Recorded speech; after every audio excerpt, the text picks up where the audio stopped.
This program deals with themes of an adult nature and is intended for a mature audience. If you like what you watch, then don't forget to follow us on Facebook and Twitter for the latest updates on the KTPF Community Talk Show. Remember to subscribe to our YouTube channel for our new weekly radio shows. To accompany the KTPF Community Talk Show, we now have our own free magazine to view online or download for free. Visit our website for more details. Also, the KTPF Community Talk Show is supported by Phenomenon Magazine and Beyond Parazine, available online now. The comments and views expressed on the KTPF Community Talk Show are those of the people that make them and do not necessarily reflect the views of ourselves or of our sponsors. 5, 4, 3, 2, 1.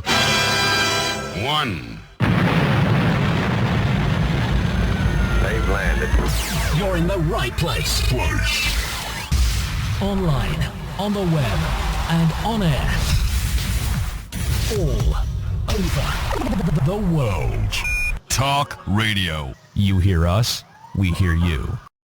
Yeah, good evening everybody and welcome to another edition of the KTPF Community Talk Show, live and uncensored from Manchester in the UK at www.ktpf.co.uk. Broadcasting live on KTPF Radio, Worsley Radio and on DM Radio in New Jersey, USA.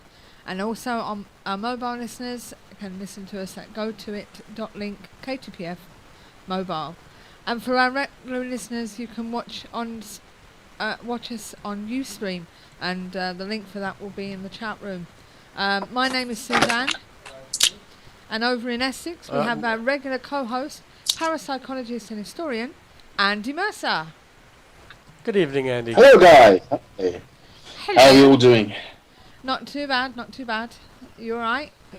I'm quite problems, unfortunately, with the dropout. For some bizarre reason, it's yet again affecting the show. It's, as we were just saying, it never seems to happen during the week when we talk via Skype. It's only ever on a Sunday evening when I'm on the show. So I think dark forces are raining against me and trying to stop me being on here. But I shall persevere nonetheless. So the same problem, guys, if I appear to suddenly talk over somebody or don't seem to respond, it's because I'm having trouble with the dropouts, which I have not yet figured out what the cause is. But otherwise, yeah, so everything's not too bad. Work's a little quieter now, but always is near Christmas.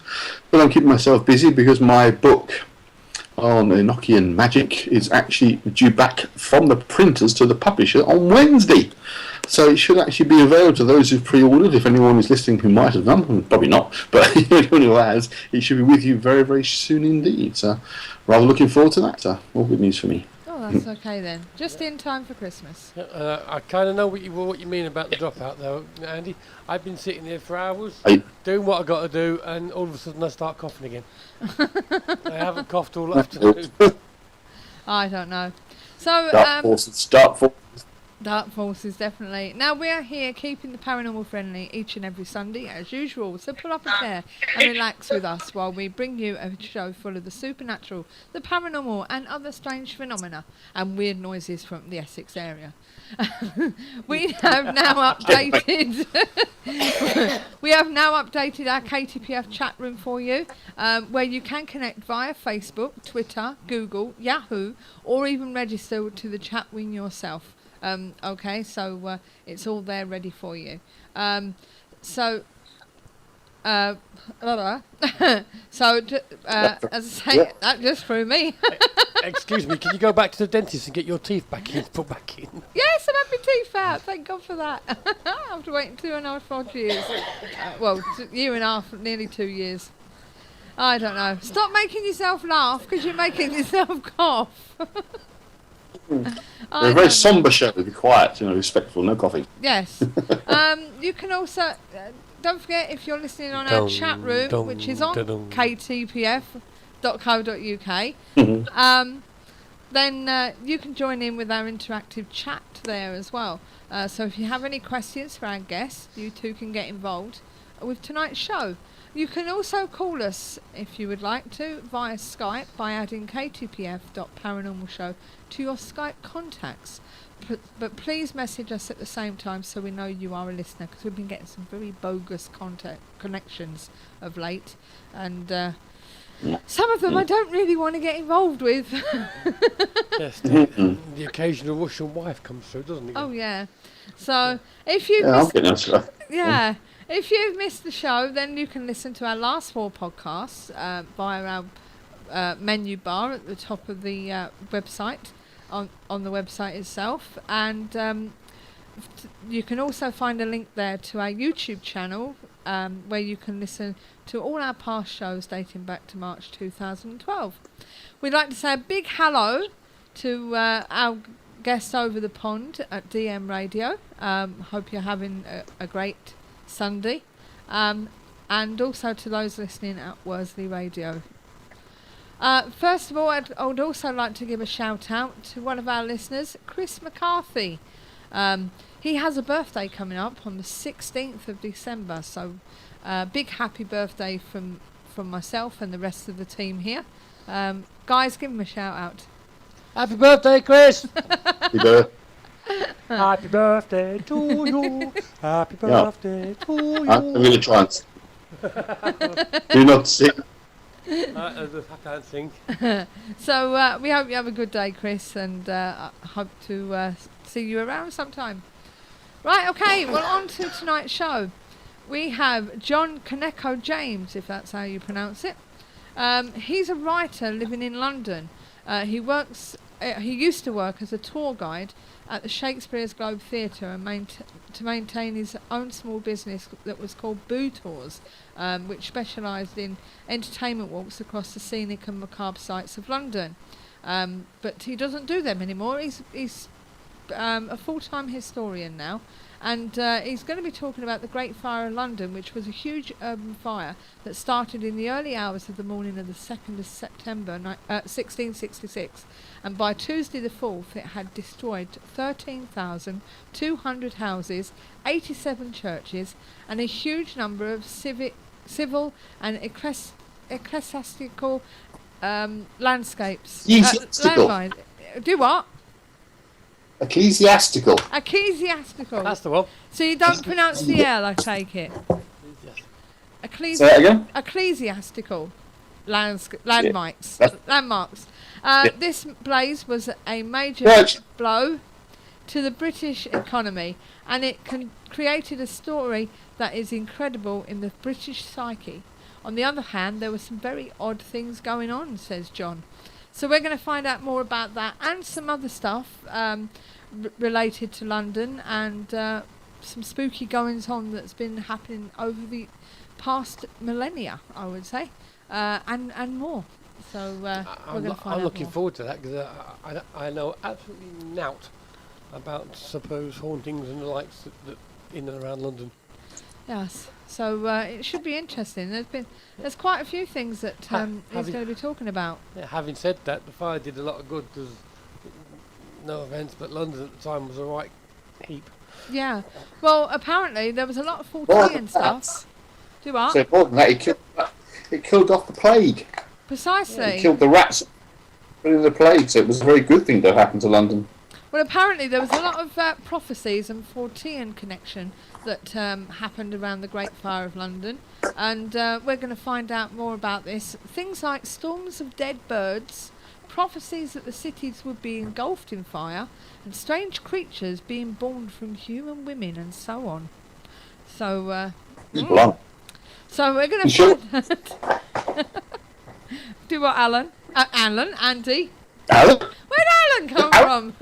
Alan? I don't know, but maybe that's why we're strange creatures being born of women. I wonder if it wasn't actually in Essex, the fire. Well, I don't know what's up with me today. I must still be high on general anaesthetic. I don't know. But at least I'm a bit relaxed, so never mind. Yeah, you sound. So, but right, we're going to hand you over to Steve, and he's going to give you his observations. Well, hello. Right, here we go. Okay. This amazing photograph was taken by photographer and graphic designer Neil Sandbach in 2008. Neil was photographing some scenic shots from a farm in Hertfordshire, England, as part of a project for Wedding Stationery, the couple planned for their wedding ceremony to be held there. Later, Neil was astonished when he exclaimed the digital photo on his computer as if there was peeking around the corner at him is a ghostly, white, almost glowing figure that looks like a child. Neil says he is quite sure there was no one there at the time. There is further corroboration that this is a true photo. Neil had shown the couple the anomalous photo, and before the wedding they asked the staff at the farm if they have ever had any spooky experiences there. They did not mention Neil's photo. Indeed, they admitted that the figure of a young boy dressed in a white nightgown had often been seen on several occasions. There you go. So, maybe so. Maybe so, as they say. Yes, it's a good photograph. It is, isn't it? It looks like, I wouldn't have thought it's a modern fiddle-about Photoshop jobby. It's hard to tell. At first glance, I would have thought it was a young girl. I don't know why I'd come to that conclusion rather than a boy. Maybe it looks like a dress rather than anything other clothing. But so it must have got. Is that the total shot? You know, is that an enlargement of a small area? Because to look at the picture, I'd imagine it's an enlargement because it's all a bit blurred and a bit pixelated. You know? So it's probably part of a bigger picture. And I'd like to have seen the whole picture as well, because you can usually judge a little more from what you're looking at from the larger picture. But no, it's an interesting photograph, certainly. Definitely is. Okay, this one I have to apologise to my other half, as it was going to be part of a Tupenneth, but I nicked it. You devil. Stop laughing, you make yourself cough. I know. I actually thought it was quite funny when I saw it, actually. A TV presenter experienced a spooky situation during a live show as a glass moved across the table in front of him, seemingly on its own accord. Thousands witnessed the apparent paranormal phenomena after tuning into the breakfast show on Honduras television. Journalist Carlos Molina admitted he felt a shiver go down his spine seconds before the glass slid across the table, and the mystery deepened last night, sparking fears the studio was haunted. The bizarre moment occurred as Carlos helped present the morning news on the Telesibra channel program called Prima Edicom, the first edition in English. He interrupted his colleague Pablo Sabata as he read out a message from a viewer telling him with an anguished look on his face, look, did you see the glass move over there? Well, we certainly did. His co-host said, don't worry, but Carlos insisted the table isn't uneven, there's no slope, before trying to laugh it off what he had witnessed. Viewers speculated afterwards that there must have been the victim of a prank played on them by colleagues. One offers scientific explanation for the spooky sequence of events, claiming condensation on the water on the glass may have worked as a lubricant and pushed it across the table. But another insisted she had seen the ghost move across the TV screen moments before the glass slid across the table.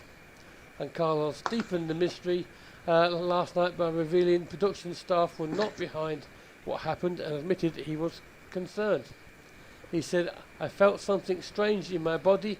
The action didn't just demonstrate itself in the glass, but in me as well. What I felt was supernatural phenomena. A chill throughout my body before the glass moved. It left me traumatized. I tried to move the glass afterwards with my hands and it was stuck to the table. I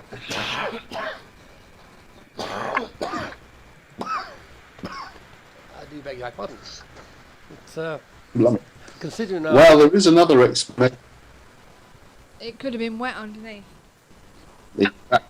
Exactly what I was going to say. There's a good chance that there was a small amount of liquid on the table because it's glass on glass. Yeah. And of course, glass on glass is very smooth. So if you imagine the water itself would act like tiny microscopic ball bearings that will, because the water itself obviously moves around itself, it's not solid, but there's no space between the water molecules, but they do move freely around each other. That's why liquid's liquid.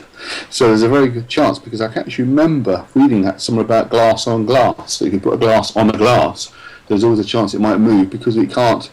things like a wooden table or a unit like that, there is obviously some indentation in it, but the glass is so smooth against each other, you're likely to get that effect of movement. So it's probably very easy to explain, but probably fascinating to have watched their reaction on TV when it happened, certainly. Well, everybody definitely looked fascinated by it, didn't they?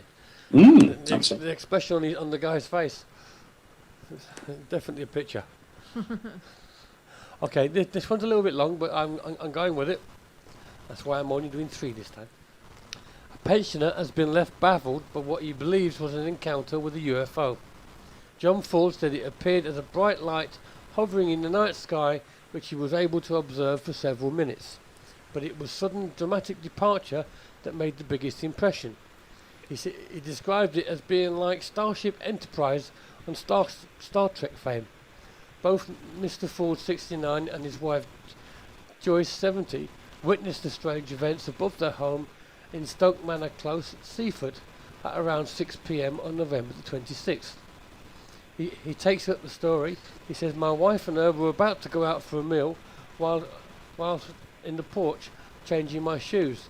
There was a tremendous drone-like noise, and I could feel a slight shudder as it seemed to reverberate around the place. Quickly moving outside, I just caught sight of the tail lights of a very low-flying, very noisy helicopter heading in the direction of New Haven. I suppose under certain circumstances, especially at night, the lights of a helicopter could be mistaken for a UFO, but they're usually very noisy and not very big and very fast moving. However, as I moved towards the car parked on the drive, I happened to glance up and noticed a bright orange-coloured light in the sky some distance away, approaching from a northeasterly direction and moving in the general direction of Seaford. Naturally, I thought it was just another helicopter, as it was just a blob of light and did not seem to be very high in the sky. This light in the sky was moving in my general direction and seemed to cover the distance very quickly, and strangely there was not that familiar drone-like noise as it got closer and closer.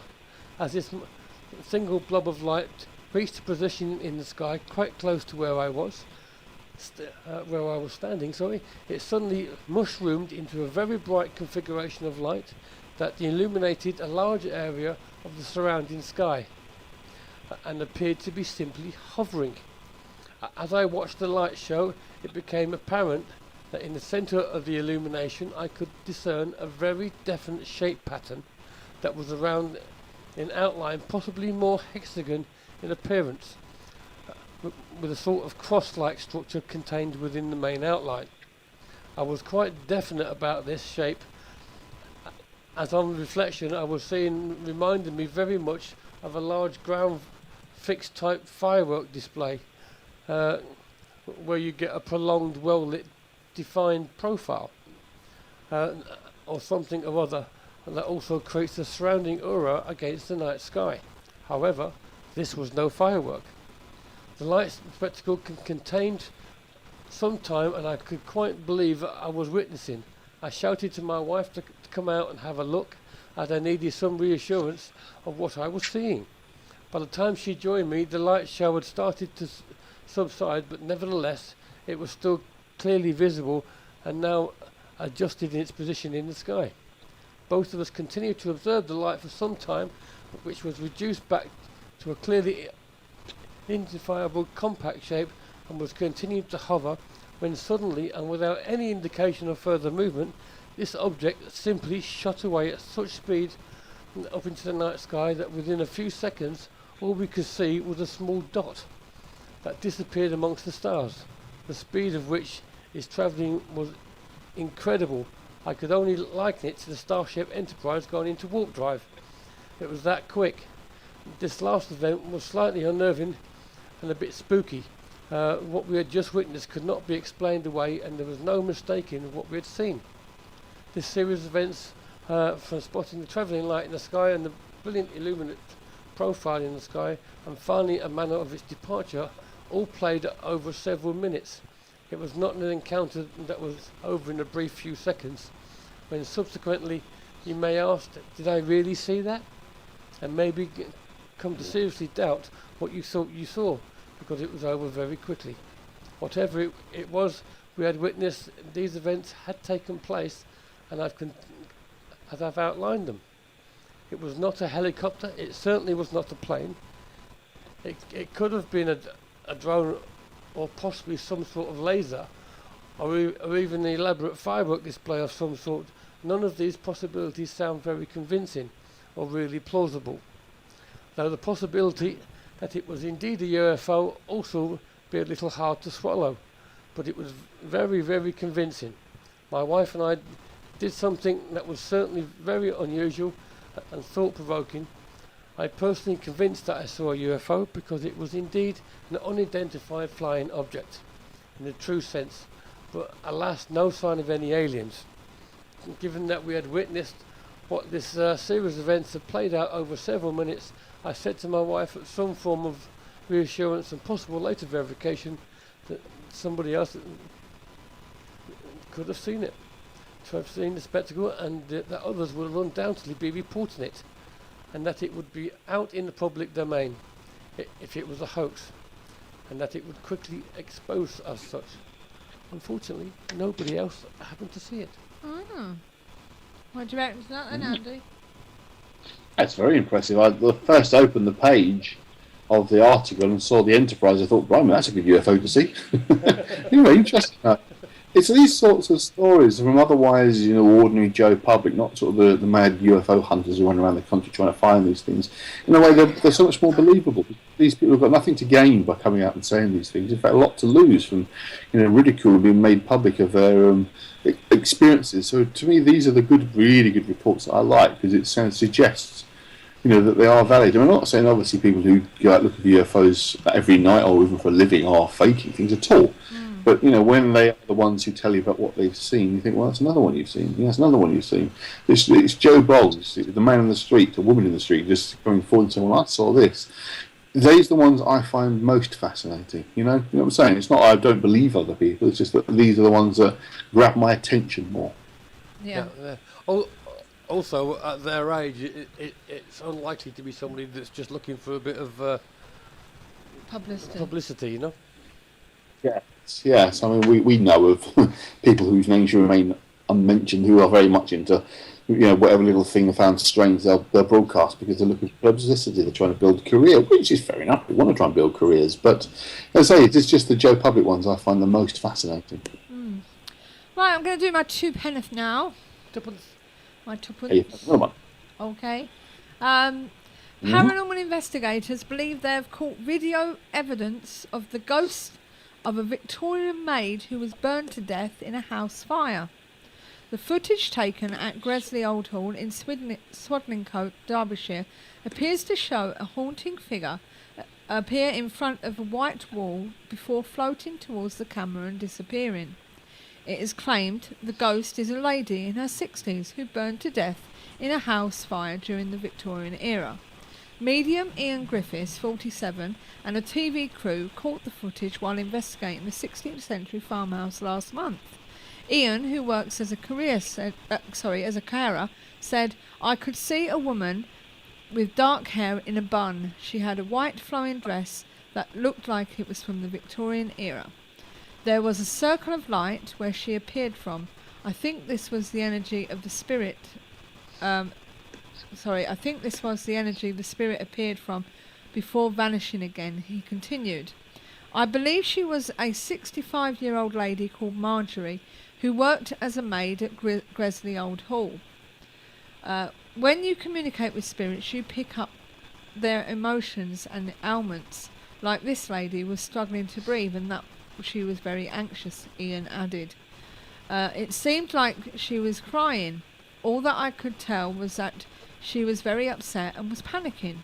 I never read the history of the location before conducting a paranormal investigation. As for me, it makes the footage seem all the more exciting." The video was taken by Burton TV News, who are set to air their tour of the haunted farmhouse next week. John Clayton, 72, managing director of Burton TV, said, "I visited Gresley Old Hall 2 years ago, and a lady then believed she could sense a distraught woman. She believed the lady she was talking to was a female whose dress had caught fire in the 1800s, John said. So when I saw our footage from the night, I was absolutely gobsmacked. In all of my years of filming, I've never seen anything like this, he continued. I believe our video shows the old lady who died in the fire. I'd prefer not to believe it, but I can't disregard what has been filmed.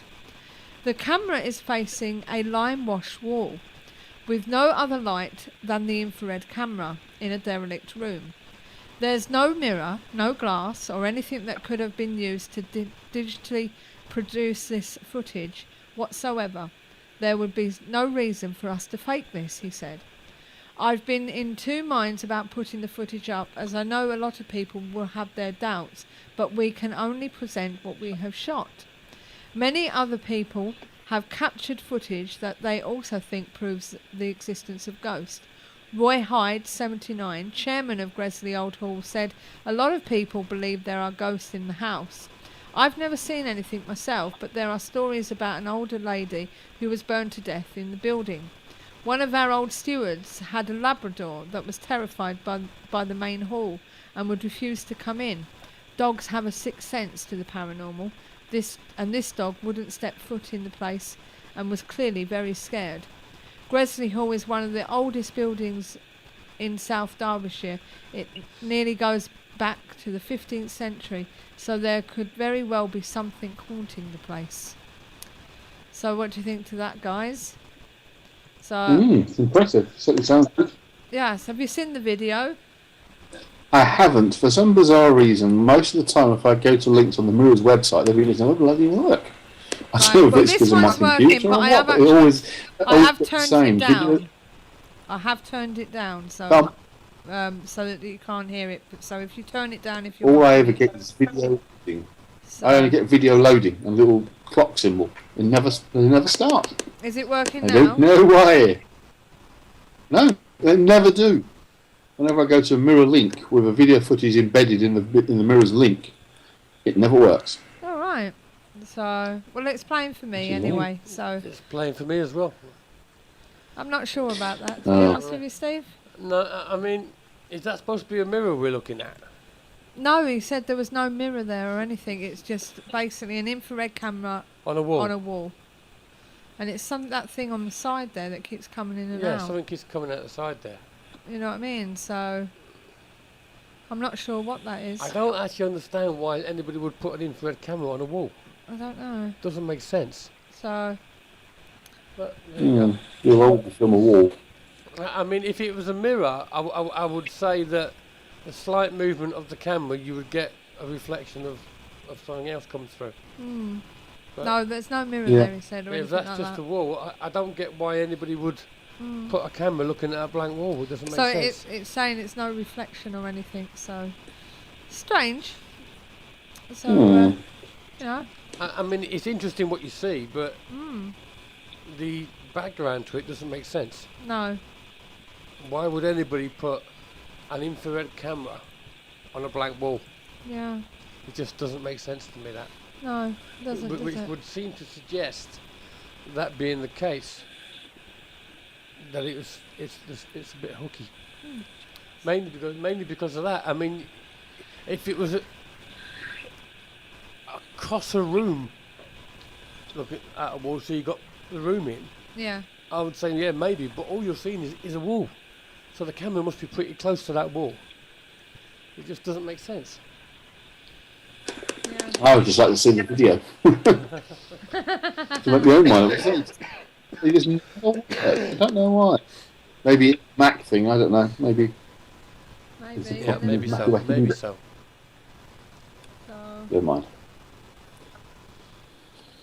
Well, Our What can I say? our chat room friends were a bit late coming in tonight. we've had a few pop in. I think they're getting a bit tied up with the chat room, to be honest with you. So if this you is are the old one, there, I suppose, isn't real. if you are there and you're not sure about the chat room, Just- you can just if you want to, you can either register with Chatroom or you can Just sign in with your Facebook sign account. in with your Facebook account, your Twitter account, your Google account, your Yahoo account, and that will get you in. So Just as easy as that. Okay. Nice and easy. Nice and easy. Right, we're going to try and add our friend to the call. Ah. What was that? What was that, Dandy? I was going to say, well, that might be the thing, because people aren't used to signing in, are they? And think, oh, I can't be bothered to sign in. So they might be not bothering to do it. Well, It's a shame, but unfortunately, we'll see. it's the only one we can find that you don't have to sign in, that can be embedded. That's the thing. And we're not finding one where you can embed it. And it's not as if you have to join it. You just you're so- part of Facebook anyway, so you just click and come in. Yeah. And go. So, right, we're going to get John on the phone, hopefully. Are you ready for this, Andy? Oh, yeah. Okay, let's see if he's there. Stop screeching. They've landed. You're in the right place. What are you doing? Online. On the way. What's going on here? Yeah. Have you finished now, The Andy? live stream still works. Well, don't play it. That's all that. We're not on live stream. But the chat room still works. Well, we're not on the chat room. Not that one. Yeah, it still works. Never mind. Go, carry on. Ignore me. If there's anybody in there, tell them to go to the other one. Hello guys, sorry about that. Hiya, John. I'm here. Can you hear me? Yes, hiya, John. Sorry about that. I think I nearly accidentally hung up on you there. I do apologise. No problem. You can't tell I don't use Skype very often. We're having a few technical problems here as well, so don't worry about it. It must be one of them days. As I said to you earlier, Oh, I think so. Andy's having his dropouts on his Skype, so I don't know. Oh well, we'll muddle through. We'll muddle through. Yeah. You guys. Well, first of all, can you tell us your name, please? Because is it John Kaneko-James? Is that how you pronounce it? Oh crumbs. Well, I pronounce it as badly as anyone else, but it's Kaneko. Okay. So. When I got married, I took my wife's Japanese surname as well. Right. And they have just a flat. It's very, very flat Kaneko all the way along. Right, no problem. Now, we're here. When it comes to ghost stories, you are a proper Edwardian, early 20th century historian, aren't you? Sort of thing. Wouldn't you say? Well, when it comes to ghost stories, I do like the Edwardian ones. I mean, the history that I study is Elizabethan and early modern, so that's kind of 15th, 17th century. Mm-hmm. But I like the sort of early 20th century ghost stories, and I'm a big fan of a chap called Elliot O'Donnell, who is a kind of wonderfully barking mad kind of ghost story collector. And I'm a very, very big fan of his. When I used to do boo tours with my friend Anthony, we were big sort of Elliot O'Donnell fans for our stuff. Right. So can you tell us, first of all, John, about yourself and how you became involved in this genre? Oh, crumbs. Well, for about 8 years now, I've been a professional tour guide at the Globe Theatre. And, I mean, I came to London wanting to do history and wanting to study magical books. And sort of as a part of that, one of my friends who was also a tour guide at the Globe and I always used to love ghost stories, and we'd tell each other ghost stories when we were waiting for things to happen at work. And it went from there. It seemed fairly natural that we would sort of just start doing ghost tours together, and we did that for 3 or 4 years. Okay. And that's what's got you into all this. And what made you start writing as a historian? Oh, crumbs. I sort of had a bit of a slightly different upbringing, and I was brought up involved around a sort of ritual magic tradition. And so I've always been involved and interested in, I'd say, the history of magic. And especially sort of European magic, and most especially kind of witchcraft and sort of the more academic magic in the early modern period. Just because there's something around this birth of science and where things are just changing, and it's just a very, very fascinating period for me to look at. With ghost stories, I've just always loved ghost stories, and sort of I've always collected them. Yeah. Okay. Now, one of your topics is the Great Fire of London. Oh yes, absolutely. Now, we know that it began on the 2nd of September in 1666 and lasted for just under 5 days. But I believe there's some fortean events that have surrounded this event. Oh, crumbs, yes. I mean, the Great Fire was kind of the peak of a whole mess of things. I mean, all the way through, because, I mean, if I just give a bit of context, the Great Fire of London is 1666, and it's at the end of this whole period that starts with the English Civil War. And then you have the interregnum, the period where, you know, sort of Cromwell and the kind of parliamentarians are in charge. And right through that period, you have all of this sort of apocalyptic prophecy happening. A lot of the religions that made up the parliamentarians, I mean, there was no single thing. I mean, when we say Puritans, we've got this idea that there was one single Puritan club, and you get your Puritan club card, and it's really not the case. There were lots of different tiny little factions that made up Puritanism. And some of them had these really deep apocalyptic theologies that involved prophecy, and had even sort of even relied on prophecy that went back as early as the 13th century. In fact, both sides tried to use prophecy as part of their propaganda during the Civil War as well. Right. Okay. And there was stuff that came out of that is mind-boggling. Actually, like strange creatures being born from human women. Can you tell us a few of these things that happened? Oh yes. I mean, there's a wonderful one. The Spanish ambassador, sort of just before the Great Fire, wrote this account about a London woman giving birth to, and I've got a lovely quote here, a deformed monster, horrible in shape and colour. Part of him was fiery red and part of him yellow.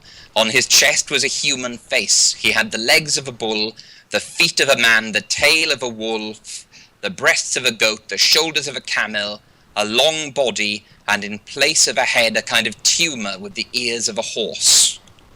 God. And, yes. And there were a few of these prodigies born. I mean, the most detailed one that's not described as just a sort of strange and terrible thing is that in Kingston upon Thames, a child was born with 2 heads that lived to the age of 18. Wow. But then again, back in them days, there were weird and wonderful beings being born, wasn't there? Crumbs, yes. Yeah, I believe they had the things like the freak circuses and stuff like that. Oh, crumbs, yes. I mean, there are all kinds of... I mean, talking about 2-headed children, I mean, at the Globe, we had a visit from 2 ladies from America called Brittany and Abby Hensel. Yeah. And they are a pair of conjoined twins who have 2 heads, and they basically share everything else. And, I mean, we've done tours for them at the Globe. They're lovely. But, so I mean, you know, these things happen. Certainly. But, I mean, there were other things. For example, a chap called George Thompson wrote about a rain of blood. God. And not only that, but on the coast, on the southeast coast, I mean, I should say, we were fighting a war with the Dutch and the French at the time. Yeah. And people on the coast saw in the sky a battle between Dutch and English ships, writ large in the sky. Another time they saw a vision of a pyramid of fire directly over just over the sea where everything was fighting. And this was only sort of about 9 months after we'd had a terrible plague in 1665 as well. And that had its own share of sort of weird apocalyptic things. A doctor called George Thompson wrote about comets or blazing stars that do portend evil to come upon mortals. He also wrote, new stars, battles fought over coffins and carried through the air, bowlines, screechings and groans heard about churchyards, rainings of blood and unwanted matter. Oh, God. Oh, yes. Oh, yeah. I mean, there's a great historian, by the way, Neil Hansen, who wrote a fantastic book that I can't remember the name of at this moment, that collected this. And one of my favourite from his book is that He has someone write, Mr. Secretary Morris's cistern water was turned into blood one night, and that it had started to rain fishes in Kent in the Easter of 1665. I've heard about these raining frogs and fishes and stuff like that that's happened in the past. You know, and birds, of course. Oh, birds. I mean, it did rain birds during the Great Fire. Yeah. Although, that is sadly not fortean. Right. It's interesting because basically one of the things about a fire of that magnitude is that it creates its own weather system. Yeah. And birds, I mean, you know, birds are beautiful creatures, but they're not very intelligent. And what would happen is they'd panic, they'd take to the air. They wouldn't have the common sense to fly away from their roosts. And so they'd eventually get exhausted and be sucked into this kind of weather system. Yeah. Where the poor things would be cooked and then spewed out and rained onto the ground. Yeah. And there's a schoolboy called William Taswell who writes about that.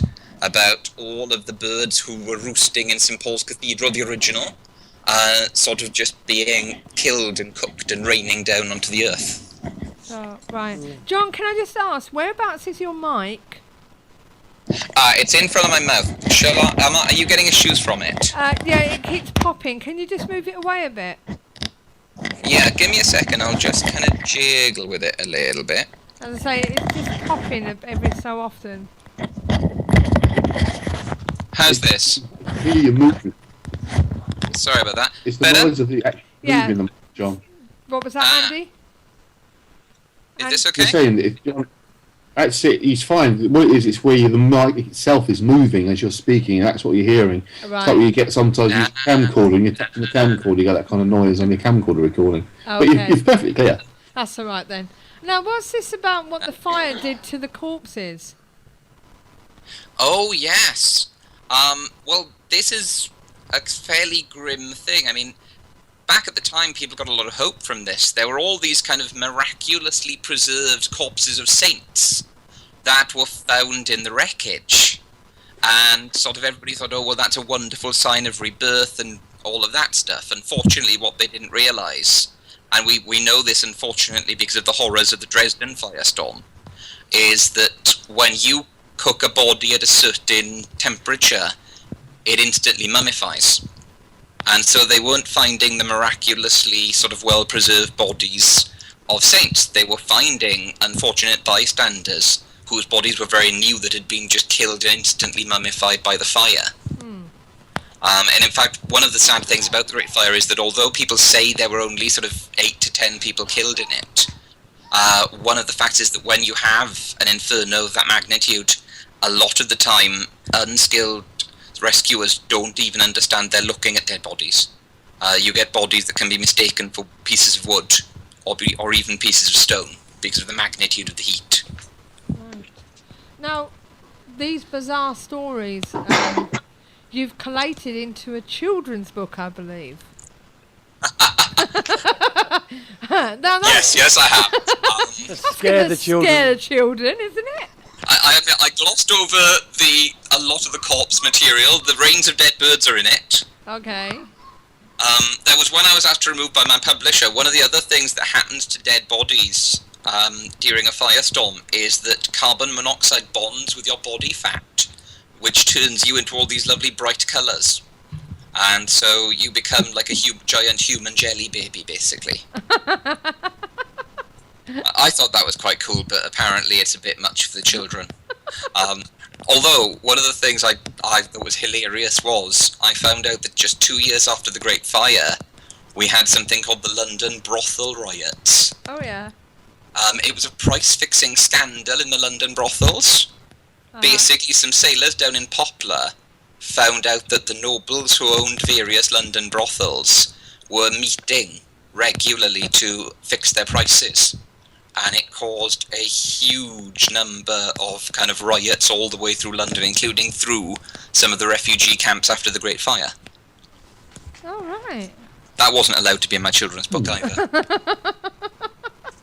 I have to say, actually, if you remember, John, but I'm a former teacher at primary school level, and I think the kids would have loved the stories about the giant jelly babies. Seeing you're a publisher, I think too they could have squeamish. as well. Yeah, most of the kids would have thought it was fantastic. And, loved it. Oh, it's proper horrible history stuff. I agree with you. But maybe if this book does well, he'll let me take a few more risks in the next one. You never know. Yeah. You never know. Do you have any questions, Andy, while you're there? Say again? Do you have any questions while you're there? I think you're asking about questions, and this dropout is absolutely terrible. Actually, John, are you experiencing any kind of dropout in what you're hearing? Because I keep getting it. I am hearing a little bit of dropout. I can piece together what's being said. Am I loud and clear? Yes, you are. Good. You are, so you're experiencing no problem I am from the sounds of it. Just a couple of little quick points, really. I don't know if I mentioned when we met before, because John and I met at the Vampire Symposium last summer. I used to work at St Paul's Cathedral at the one that's there now, and used to work based in the crypt. I used to run part of the management team for the gift shop, which a gift shop might not sound much, but it's a multi-million-dollar business, as you can imagine, multi-million-pound business. But we had I totally understand. There are a couple of books out that talk about the very few monuments that remain from the original Great Fire, and it says there's only 6. I know for a fact there's 7, and we all know there's 7, because one of them was actually in the storeroom of the actual stockroom of the shop, which is just on the wall beside where I used to work. But also, I've got a piece of the original St Paul's Cathedral here in my house, because the old St Paul's Cathedral is. Say again? That is fantastic. That is really cool. Well, what happens is the current St Paul's Cathedral is smaller than the previous one that was destroyed in the Great Fire. And, of course, it's standing on the footprint of the original building, but the original one is much bigger. So on the immediate grounds surrounding the building, you can just dig into the ground and you'll find literally tons of rocks of the old St Paul's from the fire. And because there's so much of it, if there's any pieces that are below a certain size, they don't bother collecting them. They don't record them because there's just so much of it. And I've said to start before, if you use that a bit, help yourself basically. So I've got what I know is a piece of a column that would have been probably in the crypt, because I've seen etchings of the crypt, and the columns used to have lots of little mini semicircles in the column. It wasn't like one round circle. It was lots of mini semicircles. Yeah. And this piece I've got here is from one of those semicircles, most certainly. So, that's brilliant. What's your... Say again? Oh, that's brilliant. That's excellent. We're sort of struggling here. You'll have to hear each other properly, aren't we? But never mind. What's your take on these so-called deformed births, these strange creatures that were being born post the fire? What do you think that's all about? Is it just mythology, or is something strange going on because of the fire? Heck. Now, this is kind of one of the things I'm really interested in. Some of the deformities, there was, public health in those days wasn't what it is now. And we know that sort of various forms of pollution, various conditions can cause terrible deformities in animals and human beings. Mm-hmm. The other thing is, because of the way that people recorded history at the time, really up until really quite recently when the empirics came in, and the way people recorded history was kind of by weight of numbers. And so I can kind of believe that there's a bit of a Chinese whisper thing going on, if you know what I mean. That you get an original account that is kind of distorted and enlarged upon, but because people believe it so much, then it becomes the definitive account. Yeah. If that makes sense. Absolutely, yes. It's certainly interesting the way that it kind of highlights oddities around. One of the things that also really caught my attention when you were talking before about prophecies and the atmosphere being a bit strange just prior to the fire. Interestingly, I've been reading a book by a chap called Dean Radlin, who's a research scientist with the Institute of Noetic Science, IONS, and he did some research around sort of psychic phenomena just prior to September the 11th. And he came to the conclusion that there seemed to be almost like something in the atmosphere before September 11th events occurred, almost as if there was like kind of a backwards through time echo of dramatic events about to occur. So I think you might find that fascinating to look into. There's strange kind of parallels between the two, that it seems there's some kind of a correlation between major events occurring and the people in the immediate vicinity of the events and further afield suddenly be affected by them. Yeah. My family, my great-grandmother, who's Welsh as well, like myself, from just outside Swansea, had a terrible nightmare the night before the big landslide that buried the town, the school. That's the place. I couldn't remember the name of it for a second. Yeah, but she had nightmares about something like that happening, like a landslide or some collapse, just days prior to it happening, and she wasn't very far away from where it actually happened. So, I think there's something to this idea that extreme events kind of send shockwaves through time, but back through time as well to before the event itself, like an explosion going backwards in time as well as forward. Obviously, you have an explosion and time continues through, and the explosion it builds outwards, but maybe on a sort of a subtler level, it goes forwards through time and backwards through time as well as forwards. So it's fascinating. I could believe that. 1 second, I'm just getting a message here. 1 moment. While you're doing that, Steve, do you want to come in with what you was going to say? Yeah, on the Aberfan thing you were talking about there. Yes. When my great-grandmother died, she actually said she could hear the children calling to her. Oh, really? Yeah. Wow. It's spooky. That is spooky. Oh yeah, no, that does sound very spooky. I think, John, you're getting a very delayed message from the studio, because I'm seeing the messages appearing here as well. Yes. Yeah, because, my great-nan was in Wimbledon when she died. So, yes. So she was nowhere near, and it was nowhere near the time. It was a long time after Aberfan had happened.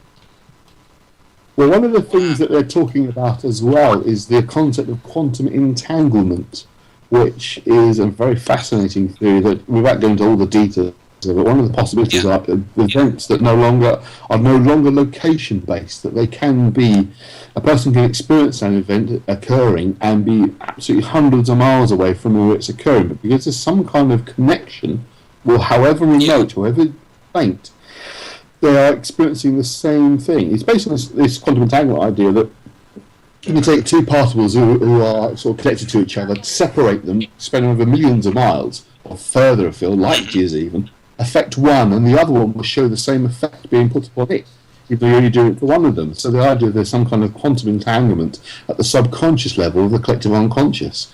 Let's get a bit deeper on that, but that could also explain what Steve's talking about there, that pick up on it and not be location-wise anywhere near the event. So that's interesting. I mean, you can certainly say that there is this noticeable trend leading up to the fire for images of fire and of burning cities, both in artwork, in narrative accounts.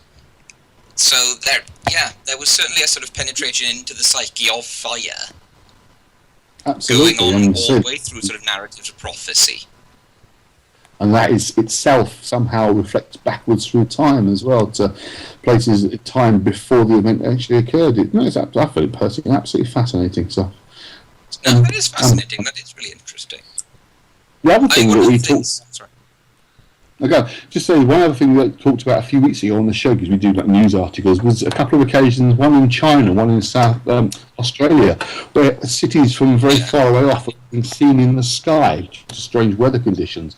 And you were talking about battles being seen in the sky, that maybe there's a connection to similar kind of phenomena occurring there as well. It could certainly be, actually, because, I mean, with battles being fought at sea in all kinds of odd weather conditions, certainly that could be. Yeah, that's interesting. I mean, one of the things about the Great Fire is that we will never really know how it started, because the story everybody gets told at school is that it started in the oven of a bakery, and that is actually definitively not the case, because in the paperwork of the fire code held by the Metropolitan Archive in London, it's very clearly discovered in investigations in the months after the Great Fire that the wood that would have caught fire was protected by the brick oven and not burned. So when Farriner's bakery caught fire, Because his defense was always, and it worked, he didn't go to jail because it was found to be true. His defense was always that he did what every single baker did. He raked the coals, he left everything to cool. When it was nice and cool, he put the following day's fuel, which was wood, in the oven and shut it in the oven. So that even if it didn't catch fire, it did catch fire, it would be burning in the oven. Right. And of course, that was true. The only person who will ever know how the fire happened is a maid who died in the fire. Ah, yes. We could always try seance, I suppose. You never know. But the one thing I'm sure I saw on TV you never know. I'm sure I saw on TV some time ago, a few years back now, that it was these chaps in silver suits that may have caused the fire to start. Cyber something or other. I can't remember if you remember seeing that. Oh, yes. Oh, well, there's the lovely the fantastic Doctor Who episode with the pterodactyls as well. I love that. I'm a huge Doctor Who fan. Yes, the fish lizard creatures. It almost fits in with that whole notion of strange things happening just around the fire. Maybe it was a Cyberman after all. Well, we'll never know. I mean, there's all kinds of things. Yeah, it is absolutely in time in itself. I find often say to sort of wife or anybody, if you want to see what London would have looked like had it not been a great fire, go to Canterbury.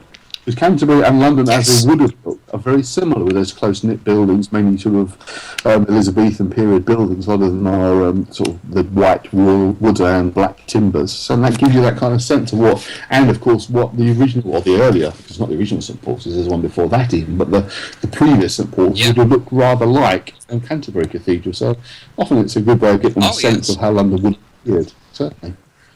Oh no, definitely. I mean, I love Canterbury. One of the most bizarre experiences was sitting in a branch of Pret-a-Manger that was built in the 14th century, and with all of the sort of the timbers set into specially preservative plaster in the ceiling and things.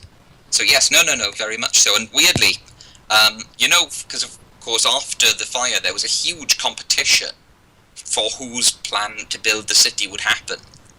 And if you want to see what Robert Hooke's plan would have looked like, you go to the city of Savannah in the US. Because when they built that a couple hundred years later, they just took Robert Hooke's plan and built Savannah to that plan. I've got a very interesting art painting or drawing, I suppose, schematics probably the best word, that was designed for the life of me, I can't remember his name, but it was a proposal for the redesign and rebuilding of London around the era of St Paul's Cathedral. It was essentially the Kabbalah laid out on the ground. I don't know if you're familiar with that. Oh, that's interesting. I can't remember. I actually wrote an article on it years ago, and I feel like I know what I've done with it because I lost the computer. It was written on, but it's I forget the man's name. But he was certainly friends with Christopher Wren and sort of those in the establishment. He was part of the Royal Society. That might be Hooke's plan. No, it's not Hooke. He's definitely a different name to that. So he's, I'll hand back to Sue in a minute, and I'll pop into the other room. I've got the guy's diaries, and I can actually dig it up. But I've also got the picture of the art of the schematics itself. And although it didn't really ever get realised, there are certain similarities with the layout of the Kabbalah in that part of London. But certainly his design was very much the Kabbalah on the ground with St Paul's Cathedral at Tupenneth, if you know the Kabbalah, which is sort of the level of Jesus. Cool. Sort of supreme. But I'll hand back to Sue now, and I'll quickly go and grab that book, because it's annoying if I can't find it. Sue, I'm sorry I've taken over a bit. No, that's fine, no problem, Andy. Right, going back to the Great Fire of London and everything, that I believe there was something to do with the Cedars of Lebanon prophecy that keeps coming back since the 13th century. Ah, yes, absolutely. Now, the Cedars of Lebanon is an interesting one, just because, yes, it's this kind of prophecy that won't die. It keeps coming back and back and back. It started off in about 1237 when a Dominican called Brother Julian just managed to escape before the Mongols came, and they'd swept from Asia into Europe. And with him, he brought this prophecy that, I mean, historians believe it was probably backdated to make it look like it had prophesied.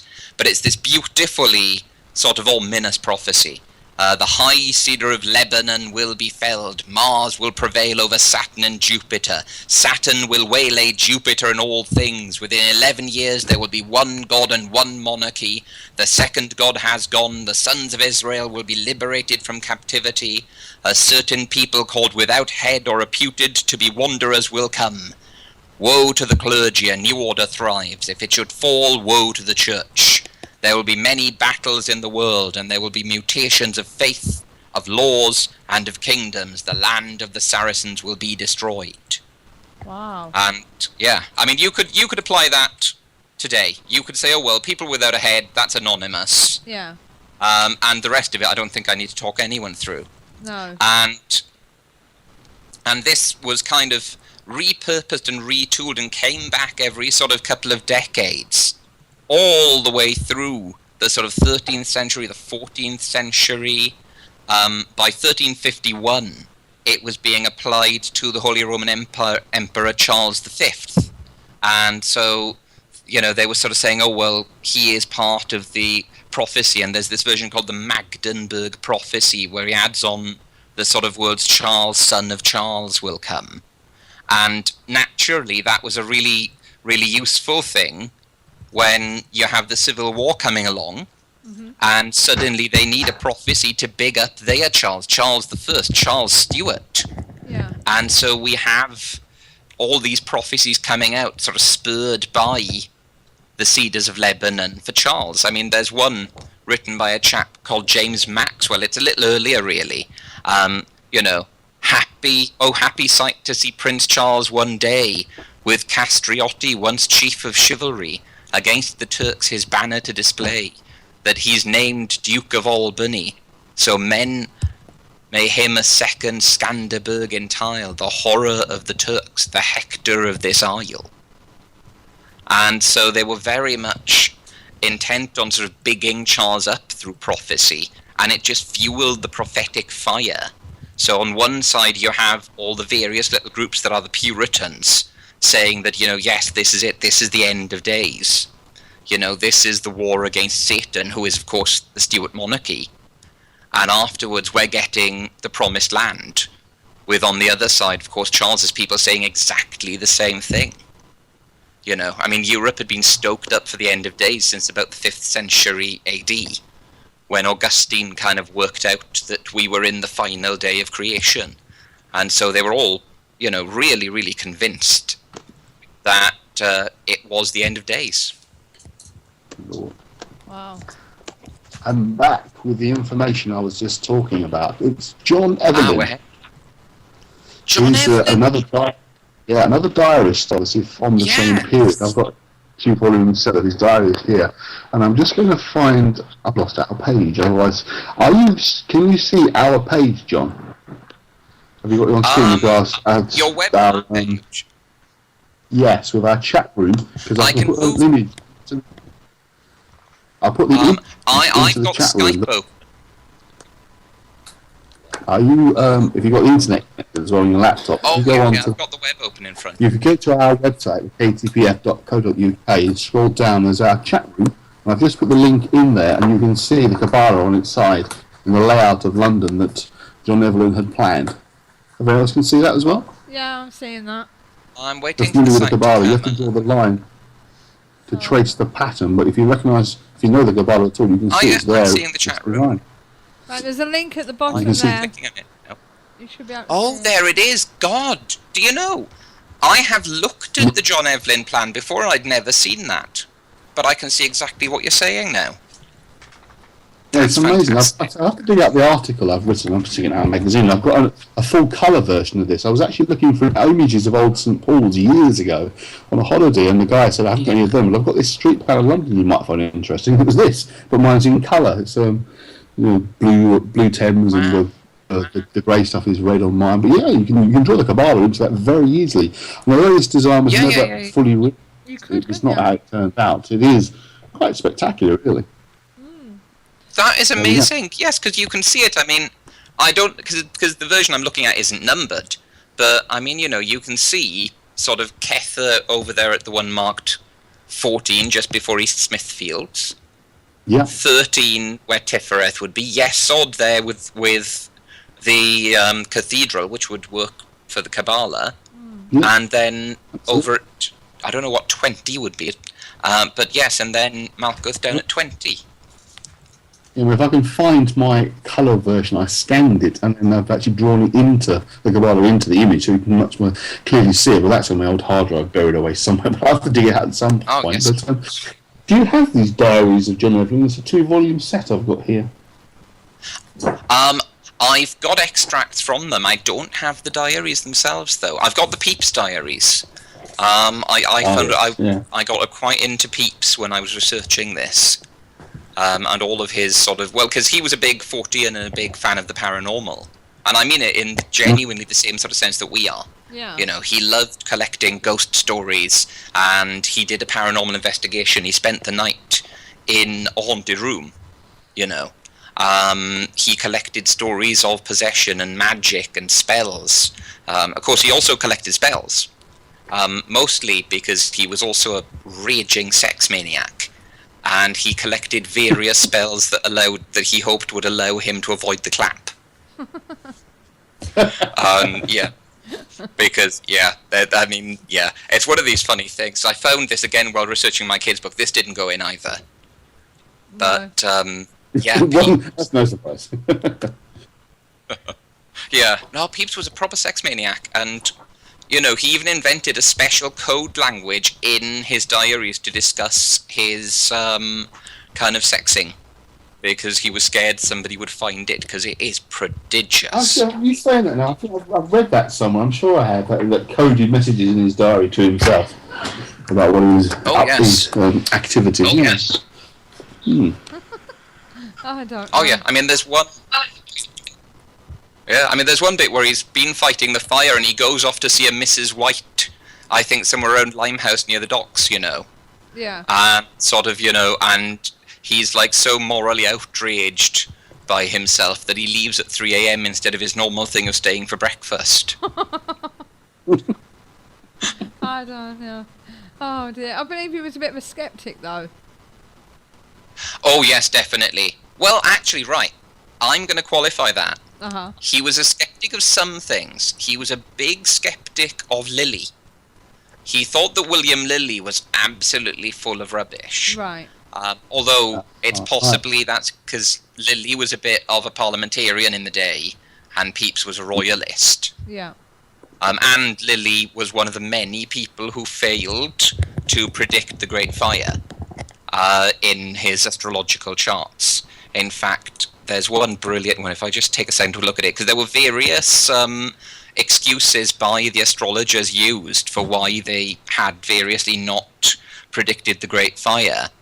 And there is one chap, Daniel Baker, no, that he did predict it. Anyway, there's this other chap, I can't find his name right now, John Brooker, who said, oh, well, I didn't predict it because I had a terrible case of dysentery.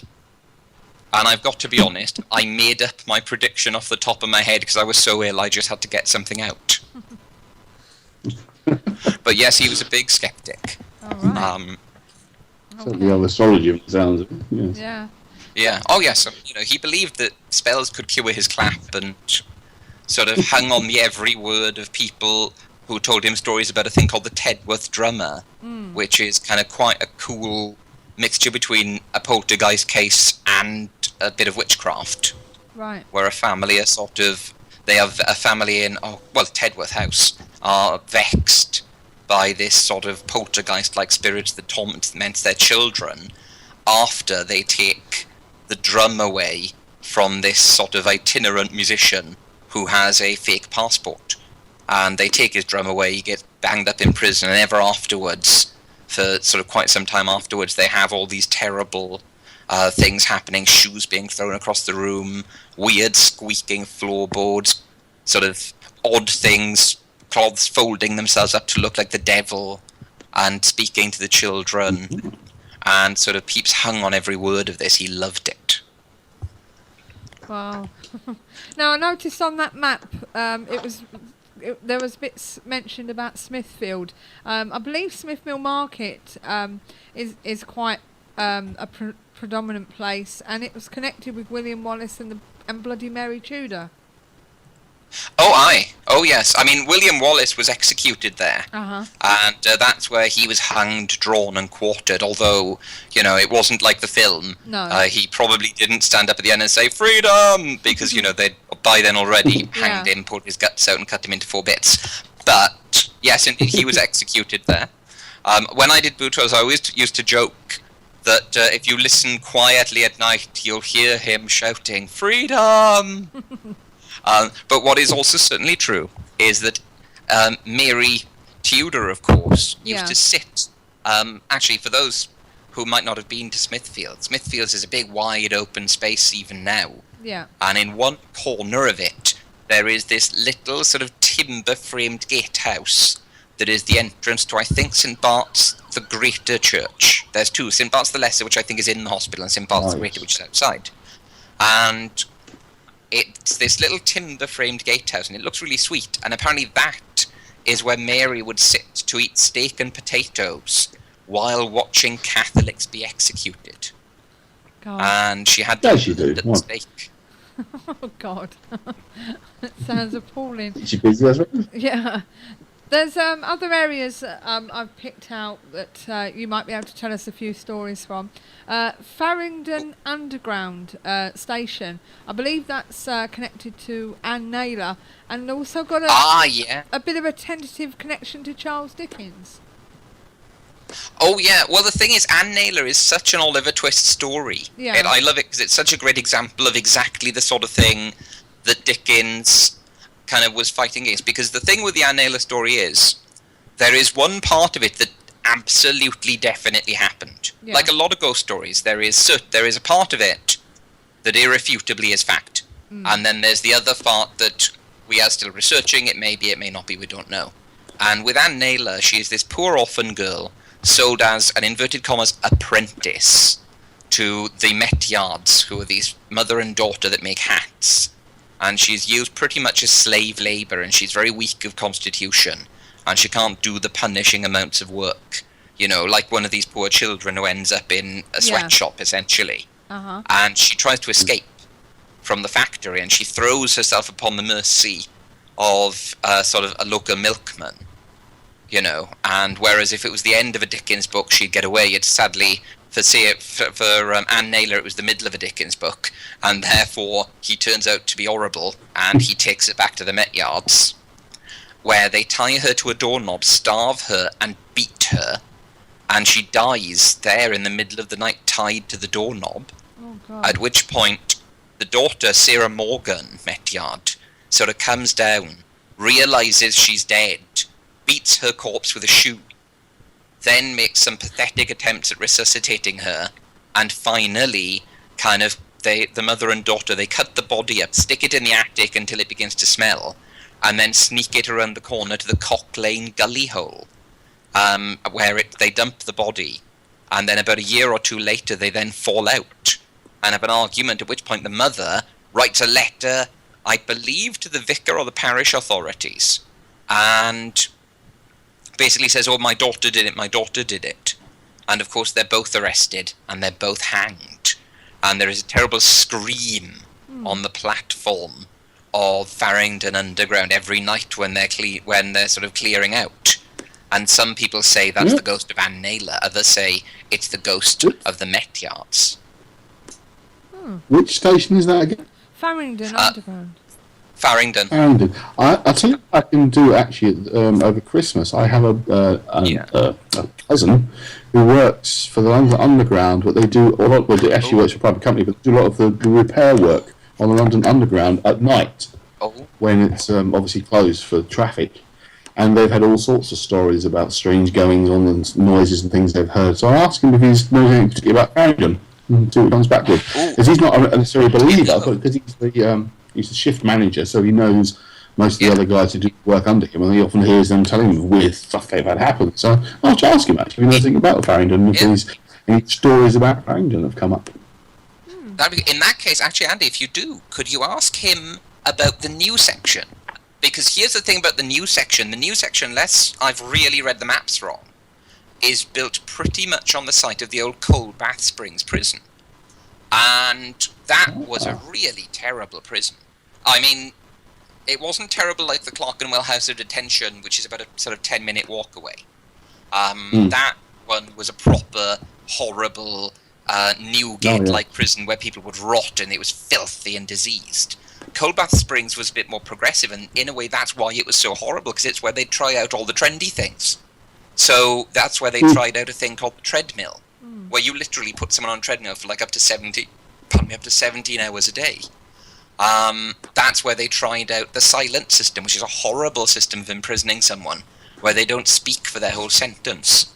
And the worst one they tried there was a system called the separate system, where somebody would be locked in a cell and not allowed to communicate for their whole sentence or see another person. And that provably drove people barking mad. And so, if anyone's heard anything about the new section of Farragon, I would be fascinated to hear that. I'll certainly ask him, as I say. I mean, by the time I see him Christmas Day, I've had a few drinks, but I'll ask him anyway. Okay. Talking about prisons, you've mentioned Clerkenwell Prison, the House of Detention. Now, I noticed recently it's, for the past, I think it's the past year, they've allowed ghost hunts in there now. What is it about the place? Have they now allowed ghost hunts in there? That's interesting. Okay, yeah. Well, I've been seeing some people going in there. They've been advertising recently, because they have been advertising. I'm just going to have a look, unless I'm thinking there of was another a big problem. Another prison, but they did call it the House of Detention. So that's why there was a mistake, actually. I'm sure John knows about it as well. There was a huge mistake made by Most Haunted. When they did the Clerkenwell prison many years ago, they actually had the wrong place. They had the right location, but the stories that they'd heard and were told about was not that location. It was a different one. And that actually was the first time the first time ever anyone started really raising questions about the medium who was on the show at the time, because he seemed to be giving information that was the wrong place. Right. Oh, Most Haunted, let me tell you. They went to my hometown, Llanelli, and one of the things about the house they investigated in Llanelli is that you could walk into virtually any pub in that town and walk up to somebody of middle age or older and sort of say, what about that house then? What about Park Howard? And you'd get pretty much the same ghost story about Lady Mary's ghost and about the white lady or the grey lady who stands in the tower. And they did that house, and they made up all kinds of things I'd never heard. And they had all their things. And they didn't even say, oh, we're looking for the Grey Lady. There was no mention of it. So yes, Most Haunted, silly boys and girls. Yes, we are a little aware of the nonsense that sometimes occurs in that programme, to say the least. There is actually a group that's got booking information coming soon, so I don't know whether it's they've just started doing it, but I have noticed it of late. That's really interesting. Whether they get there is another matter. So, because you know what some places I'm sure John shared the same story, but essentially the problem was someone else took over the running of the prison from the local council, and then they buggered off. They just disappeared. And the council said, well, we can't let anybody use it because we don't know who it belongs to now. We can't find the guy who's bought it to turn it into the snooker hole, which is what the plan was. And for years, it was just left because no one would take responsibility for the location. Perhaps they're just being hopeful that they'll get in. I don't know. Well, hopefully I'm not sure. The last time I checked about that, it was owned by the people who do London Fashion Week. And I did approach them, and they were, let's say, very chilly about the idea. Right. But obviously, either the economic climate or a change of ownership has warmed people up. I'm really glad to see people getting into it, by the way. Yeah. Because, it's a huge part of London's heritage as well. Right, okay. Because they do, I know that they do at the Clink prison, they've had paranormal events there. That's not the same place. Yes, they have. Yeah. But it's a bit of a joke, really, because the actual Clink, there's nothing left of it apart from the floor that you're walking on. That's the only thing that remains of the actual prison. What you're in is a Victorian warehouse that's been made to look like the prison, but the prison itself is long gone. So it's a bit of a rip-off. But, you're not really where you think you're. Yeah, well, it's a bit like Newgate, isn't there? There isn't much of that left. Oh, yes, totally. Newgate's really gone, pretty much. There's like one section of wall at the back that goes behind our main court. That's it with Newgate, as far as I'm aware. John, do you remember the name of the Overspill prison that was something Compter? I can't remember what it was called, but it was basically the Overspill prison.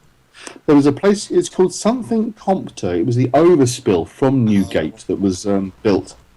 I can't remember what it was called, but it wasn't Newgate itself. It was very high. Do you remember the place I'm talking about? You know, it rings a bell, but I'm sorry I can't remember. There were so many of them. I don't know if you remember, the Viaduct Tavern has got the little pub. Oh, yes, I love the Viaduct. I've done a few investigations there. In fact, I was on one of the very first ever that was done there, and they used to tell people regularly that the cells that are definitely in the cellar, there's 5 of them, were part of Newgate. But a friend of mine... They were a grinding house, weren't they? Well, they were part of a different prison. They were the Overspill taking prisoners from Newgate, but it wasn't actually part of Newgate. It was something Compter. There's about 5 cells in the Viaduct Tavern, because a friend of mine, Tony, I forget his surname now, but he's actually written a book on the history of London. And he used to do walking tours as well, funny enough, many years ago. And he conclusively proved that these cells were not part of Newgate, they were somewhere else. But he said there's a massive insurance firm next door to the Viaduct Tavern, and there's about 20 of the cells underneath that building, but there wasn't anybody in, of course. Do you mean the... well, yeah, that's Merrill Lynch. Do you mean the Giltspur Street Compter? That sounds That's right. the place, yes. Yeah, they always said, I think it was just part of Viaduct Tavern's kind of history. They wanted to make it sound grander than it was. They used to claim the cells were from Newgate, but they weren't.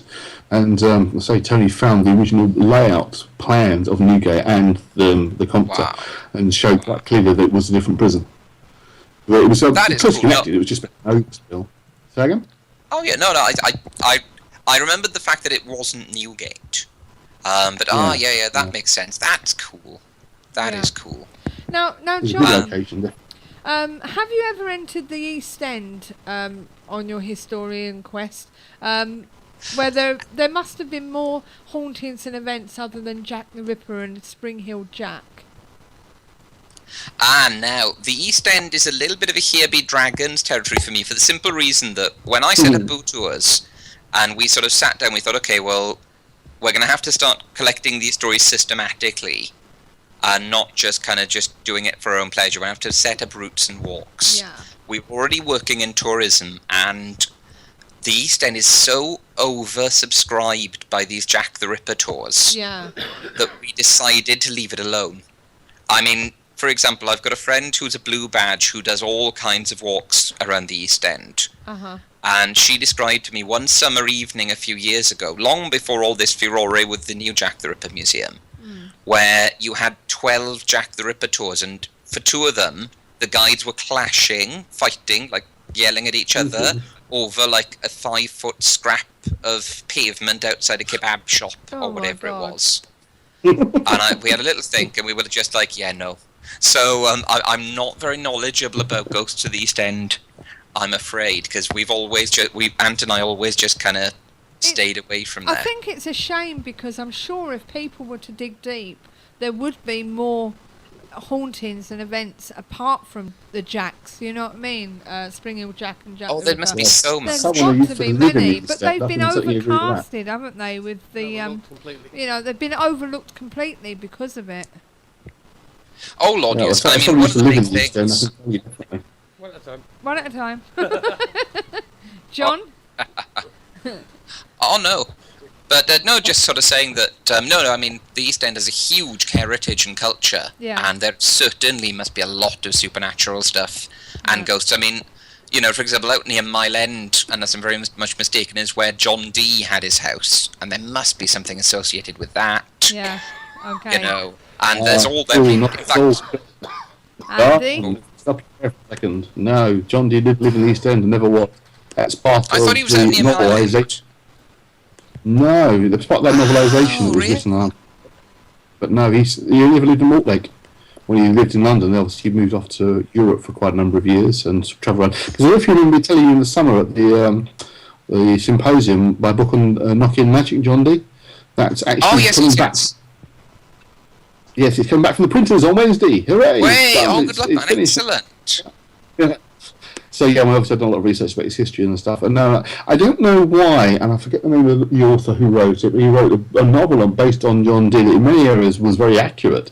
But for some reason, he chose to move him from Mortlake in South London to West London to the East End. He's never lived in the East End. I don't know why he did that. That's just a bit of an odd one. But it's in the East End. He certainly never lived there. If he had a place, he might have stayed there briefly. But he was perhaps. I mean, he was often at court, of course. He was Queen Elizabeth I. Thought it was wonderful, and he was often there. So maybe he was staying there when he did, but he didn't kind of live there. The idea of spending any major length of time wasn't the case. But it is funny that it's always become in the general psyche that he lived in the East End when he didn't. Yeah, no, I knew about Mortlake, but I thought he'd spent time there. I mean, I came into contact more with Dee later on when he lived in Manchester, because that's when he got briefly caught up in all of the possession stuff with John Darrell. And he tried to kind of dispossess his poor depressed maid, and who unfortunately ended up killing herself. Okay. Yeah, it was later on. It was 1595. He was actually working as a warden up there. So, excuse me. I mean, it's one of those things. Once he kind of stopped working with Edward Kelly, sort of my interest in John Dee kind of ends because he stops doing the Enochian work and moves on to other things. But there is that kind of later period of his life that is not very well documented. His diaries kind of stop for a while, and certainly obviously the magical diaries stopped completely. But later on in his life, it did stop. So, I mean, unless he was living there in that very late part of his life, I'm not aware of him ever having... I mean, I say he may have bought somewhere just to stay as a kind of sort of a crash site when he was visiting the Queen. But as far as I'm aware, he never lived any period of length of time in the East End. But certainly he was in Manchester later in his life. That's fine. I imagine you're entirely right. I mean, as I say, it's a very Here Be Dragons area for me. Sort of the East End, I never really went there. No. And unless you go way out to places like Edmonton, they don't really have any surviving witch trial documents for that kind of area. No. It's one of those parts of the country that was obviously what we'd call the East End now, predominantly was still part of Essex. And Essex was a very strange county for a very long time. I remember many years back reading, what's his name? His name now, the guy that wrote Robinson Crusoe. David Defoe, when he did his tours of England, he went to various parts of and he spent some time down on the Thames estuary and out into Essex, and essentially, so it was like living in another country, and they were kind of centuries behind us. You know, he's talking about the rest of the country being the 1600s, and we were kind of lost in the Middle Ages still, almost our own language that he found almost impenetrable. So there were all sorts of strange mythologies and things about this part of the world, certainly. Oh, The House of Dr. Dee, Peter Ackroyd, that's the book. Oh, yes, I've to my great embarrassment, I've read that. And that's probably where I got... It's a good book, don't get me wrong. But no, it's a lovely book. As often is the case, he's mixing fact with fiction and his own invention for the storyline, which is a little annoying when people do that, because it would do then to sue, because if I remember rightly, I read it years ago when it first came out, he portrays more as a very poor person living in the crappy East End, which is not the case at all. He's quite a wealthy person living in West London, or what was actually Moorgate Village at the time. So quite a different personality. I mean, the big thing is... I mean, to afford to do the magic the way he did, you had to be rich. It is just the fact. It is what, I mean, everything he had made, the equipment he describes, etc., it's all ridiculously expensive. Absolutely. Much of it's still preserved in, of course, the British Museum. Instead of plates made, a little small round plates of solid gold. I mean, the obsidian mirror he's got is the size of a dinner plate that would cost an absolute fortune. South America, and had a history prior to Dee's acquiring it, and that would have been very, very expensive. And obviously, he didn't have to actually work as such. He had a stipend of his own, so he was a wealthy man. But it's unfortunate a lot of because I think there was a real attempt to blacken his name because of his links with magic. Until very, very recently, really, these rather negative portrayals are often what we find, rather than the reality of who the man actually was or what he was trying to do. I mean, part of it to do with Merrick Casaubon, who published Dee's diaries in the mid-1600s. He was basically trying to make him look a fool anyway. So the discrediting lasted for centuries, where it's really quite an unfair assessment of the man. Well, by then we've had people like Ben Jonson and that movement to make all of these conjurers look like buffoons. I mean, by the mid sort of 17th century, depicting conjurers, that kind of ritual magician, as an idiot, that was very fashionable. You know, Absolutely. I mean, plays like the devil is an ass. Yeah. Well, I think Casabal was very much getting on that bandwagon by publishing the diaries, but many are knocking people who tell you they're absolutely wonderfully pleased that he did publish them because it preserved his diaries, which might otherwise have been completely lost to us. But they are available. Yes, the original diaries are in the British Museum, and British Library, I should say. Wow. And I've been fortunate enough to acquire a complete collection of the scans of them, as well as having a look at them myself, sort of face-to-face, if you like, and it's fascinating. Yeah. And it's really readable, actually, for some reason in the late 1600s, 1500s. His handwriting is quite readable. Which is good. Okay. Oh, God, that's a blessing. Right, John. I've been... Sorry. It's okay. Go on, carry on what you was going to say.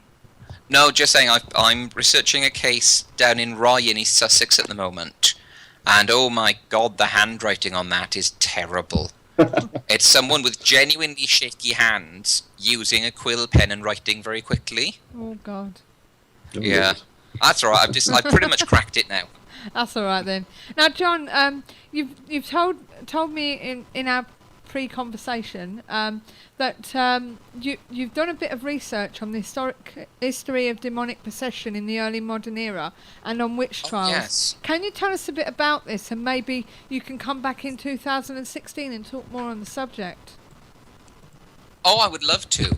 I mean, demonic possession, I got sort of interested in it because one of the big trends you get in England in the 16th and 17th century, well, more 16th century really, is that you get these people who are possessed by the devil and then start accusing others of sending the devils to kind of bewitch them.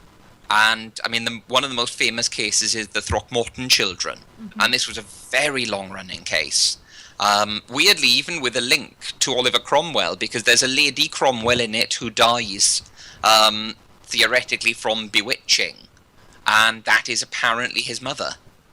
And so it's this case where there's this poor family who the children take a dislike to, and who are accused then of bewitching them, and the kids do their possession act, and in the end they're all hanged for it.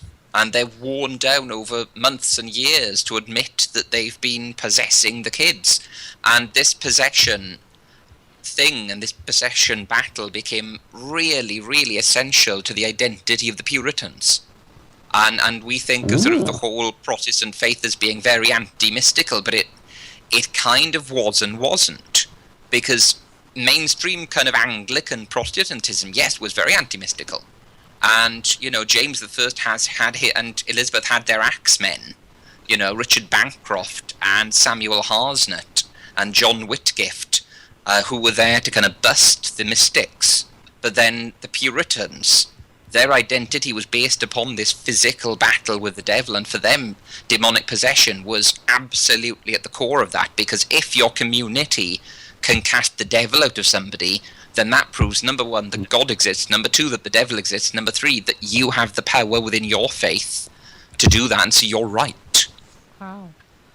You can certainly see how it would be very vested in them to keep that idea going, particularly during the Puritan reign under Cromwell, which is probably why it's such an issue we've got today, that some people still believe in this stuff as actual genuine possession by supernatural beings.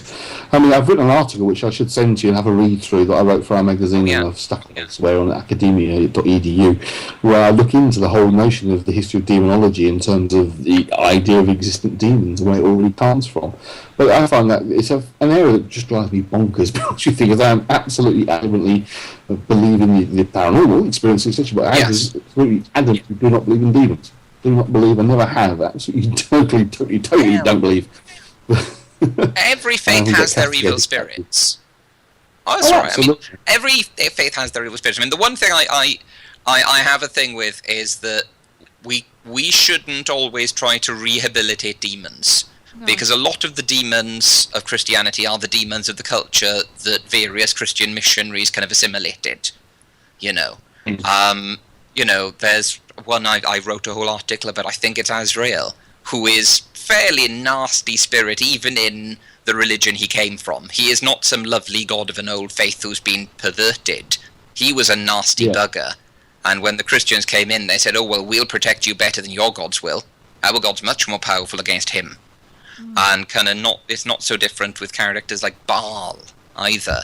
No. And Lilith, who's become this lovely feminine icon demon. Yeah. And, the first times you see her, she's not having a mojito girlfriend. She is sitting at the base of a tree gnawing on a dead child in the Epic of Gilgamesh. So, I mean, I know what you mean, but, there are fairly nasty spirits in every faith. There seem to be a fundamental either of the spirit world or of the human experience, or maybe a little bit of both. Maybe, John, nearer the time when we book you, if you could send me an article over so I can glean some questions for you. Oh, with pleasure, yes, of course. That'd be great. And on that subject, I'd like to thank you for accepting to write for us in our next magazine that will coincide with your interview. Oh, lovely, thank you. Yes, I absolutely would love to. Okay. And I'll get something over to you ASAP. Yeah, and as I say, if there's anything else you want us to publish, it's not a problem. We come out bi-monthly, so Andy sorts all that out. So, I'll just send it over to him and he can edit it and put it in where it needs to go. Now, just before you go... Oh, brilliant. Just before you go, I just wanted you to tell us about the fact that you're a huge fan of the Byland's manuscripts from Byland's Abbey. Yeah, I love the Byland's manuscripts. Partially because they are a type of ghost that are so alien to what we think of as a ghost. Okay. And this is the big thing. Within the paranormal community, within the skeptics community, there is this kind of modern acceptance that if a ghost has physical prowess, then it is a poltergeist. Uh-huh.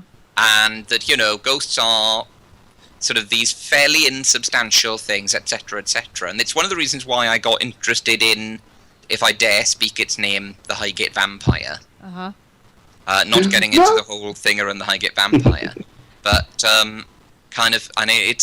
it has that element of the Byland's manuscript, because the ghosts in the Byland's manuscript, they are very, very aware of their surroundings. They're aware that they're ghosts, and they're very physical. Wow. And some of them even shapeshift, and not in the way you'd think. Yeah. So there's one in one story that appears as a bipedal horse. So I don't know if you ever saw the cartoon Brave Star. There's a cybernetic bipedal horse in that, and I always imagine it as looking like that. It's certainly a horse that walks on its kind of hind legs and speaks. Yeah. In another Byland manuscript thing, there is a ghost that shapeshifts into a bale of hay with an evil glowing light at the centre, then becomes a goat. Then I think it becomes a bird that's on fire, and then finally turns into a man. And they're all very physical, and a lot of medieval ghosts. Like, there's another great story from a chap from Herefordshire called Walter Mapp, who is this amazing gossip columnist and kind of historian who records ghost stories and paranormal stuff as well. And Walter Mapp describes a thing called Harlequin's Hunt, which is certainly related to the Wild Hunt. And when this priest tries to steal the horse of one of the apparitions from Harlequin's Hunt, they don't haunt him. They beat the living crap out of him. Wow. They give him a proper kicking Yeah. and burn him. And there's even in the Byland's manuscript a great little story of this woman where a ghost upsets her. So she puts it on her back and kidnaps it and takes it home and berates it in front of her family. And so, yes, I love the Byland's manuscript. It's this 14th century just collection of kind of ghost stories that were written on the back, I think, of a book called Elucidarius, but it's by Cicero, and it's a book about the afterlife. And so on the flip side of it, this monk at Byland's Abbey up in Yorkshire has just written all of these little ghost stories down. And there's this character in it called Snowball, who's a tailor, and he's interesting because he kind of hints at this tradition of mediumship, because he's this guy who can kind of see ghosts, and it's remarked in the story that he can see ghosts and that people see him talking to ghosts and find it suspicious, and it kind of, and thereby implying that they can't see the ghosts. And so, it's the northern tradition with sort of revenants, as they call them, these solid medieval ghosts, is really, really interesting. And so, yes, I'm a big fan of the Byland's manuscript. Wow, maybe that's a future episode of the KTPF show that you can come on and talk about as well, because that sounds really interesting. I would love to. Yeah, because of course a lot of what we hear and we think they believe in ghosts and things are nothing of the sort, are they? 'Cause sometimes it's what they think they've seen and their imagination all mixed up. Exactly. Yeah. Oh God, yes. Yeah. When they said I saw, that was totally different to what we think. Yes. The idea of what we mean when we say I saw is really about 400 years old. What we mean when we say I saw. For them, I mean, as you say, mate, it's all kind of like, I dreamed, I imagined, I was told about and then imagined, etc. It's really very different to what we think. Right, is there a website that people can find out more about you on, John, and your stories? Absolutely there is. It is johnkaneko-james.com, all one word. And that's kind of my blog. It's got my book up on it as well. It's got links to my book up on it as well, my children's book. I should say my children's book, Great Fire, is not written under my name. It's written under the name John Chant. Okay. Kind of simply because with all of this stuff and the fact that I have another novella out that's kind of very, very grown up indeed, my publisher didn't want the lovely children stumbling across all of this stuff. Right, no problem. So, yes. But yes, my johnkaneko-james.com, and I've got a bunch of articles up there and links to everything else that I do as well. Okay. Well, thanks very much for giving us your time. It's been brilliant talking to you. We were over time, and I could talk to you for ages on some of the stuff, which we will definitely have you back, and because it'll be a pleasure. Thank you for having me. Just on tonight and alone, it's a two-parter. But obviously, there are other subjects that are surrounding you that we are very interested in. So it'll be great to have you back on the show again. It'd be amazing. I will really look forward to it. Thank you very, very much for having me, guys. And take care. Thank you very much. Have a nice Christmas. You're welcome. Take care, mate. You too. Merry Christmas, guys. Happy Yule. Bye-bye. See ya. Well, that was John Kaneko-James. John Kaneko-James. Quite interesting subject. What do you reckon, Andy? Absolutely, yes.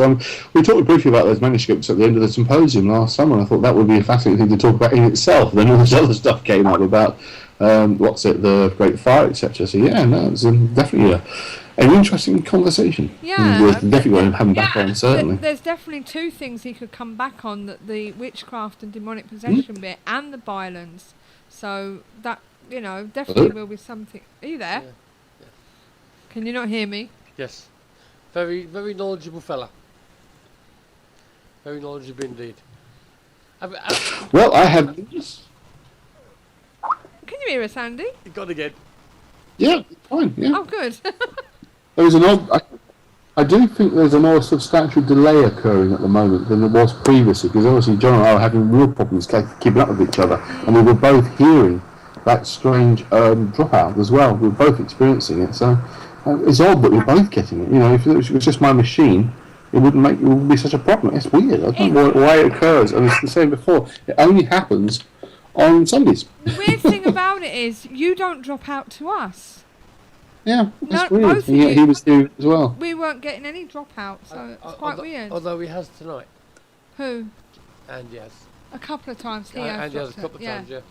Yeah, but you don't normally Yeah. drop out, but you have a couple of times tonight. The other thing I noticed tonight is when they were both trying to talk at the same time, Yeah. it seemed that John's seemed to drop in volume.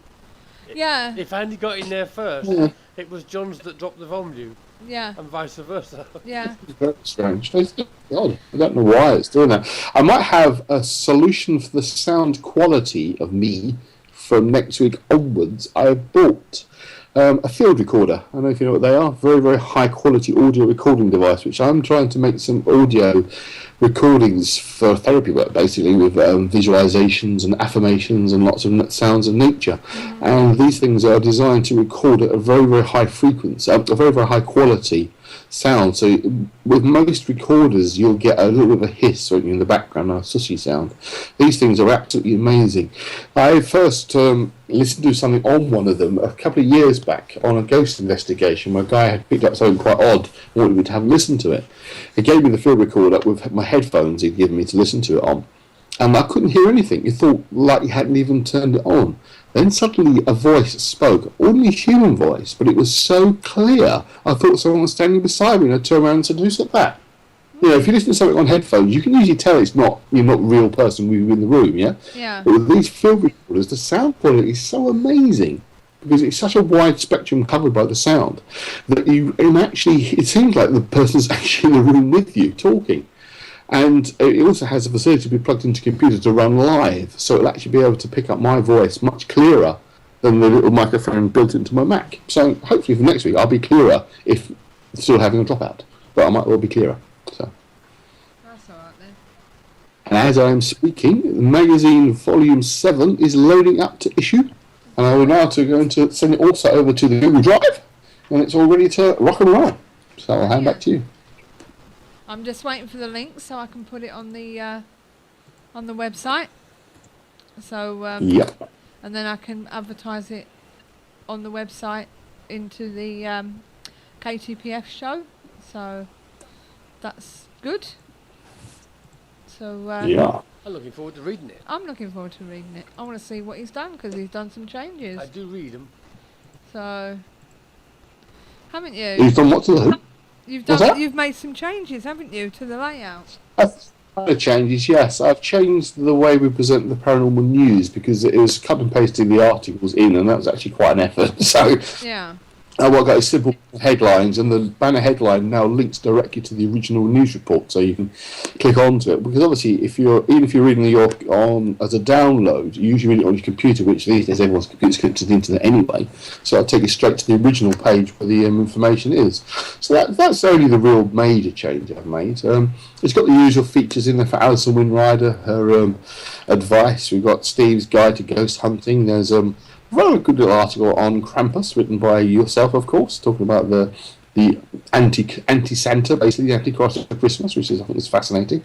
Brian Langdon, who was our guest recently, of course, is in with one of his tales, which is actually a very good one. And not that any of his tales aren't good, they're all good, but that's a particularly good one. And we've got David Roundtree talking about wormholes as a possible explanation for paranormal activity, which I personally found absolutely fascinating. And we'll listen to his interview again. And good old Steve Mera, our semi-regular guest, talking about it was actually given us an extract from the book on the Rochdale Poltergeist, which again is a very fascinating case, which from reading it certainly sounds like it's changed his mind about the paranormal. So yeah, it's fascinating stuff. A few other bits and bobs are in there, so everyone have a good read. And hopefully by the end of this evening it'll be available for everyone to download and read. Okay. And do you have any news for us this evening? Do I?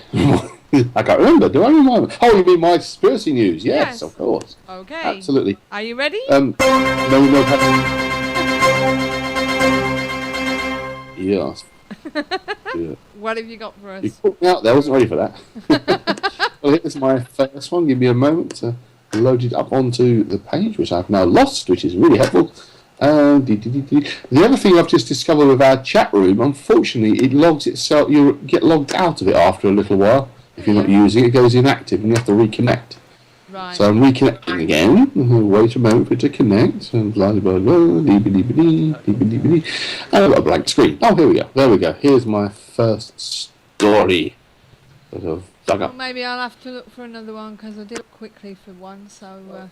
It's a little bit slow. I will say if you, even if it does disconnect, it does still come up on the screen. Right. If anybody posted anything. Yeah, it's just unfortunately it takes a little while to come back up. Anyway, first story. Blind mystic predicted 9/11 in 2004 tsunami and ISIS will now read her prophecies for 2016. A blind mystic who predicted 9/11, the 2004 Boxing Day tsunami and ISIS reign of terror has made chilling warnings about 2016. In the 1950s, Baba Venga, who died aged 85 a decade ago, warned of global warming 50 years before anyone mentioned the issue. After suffering a terrible damage to her eyes in a storm at age 12, her family were unable to pay for specialist care, meaning she went blind. The rich and powerful soon came to her after she developed a knack about being able to predict the future. She said an 85% success rate when making her predictions. Bulgarian-born Vanga talked of a great Muslim war, warning it looks like to have been proved right, with the threat of ISIS growing daily. Now, I will stop for a second here, because this is a bit sensationalist from the Daily Star, because the threat of ISIS is shrinking daily. They are being hammered almost out of existence at the moment, but that, of course, is another story. Now fans have begun to look to next year, when Wenger predicted a 2016 invasion by Muslim extremists. Talk about rewrite history to suit the story. A conflict since she predicted would start with the Arab Spring in 2010. She told how the war would be played out in Syria, where Muslim extremists, in brackets, produced chemical warfare against Europeans. And finally she predicted the establishment of a terror-led state by 2043, established around Rome. Europe, as we know, will cease to exist by the end of the year, she said. Scrolling down a bit further.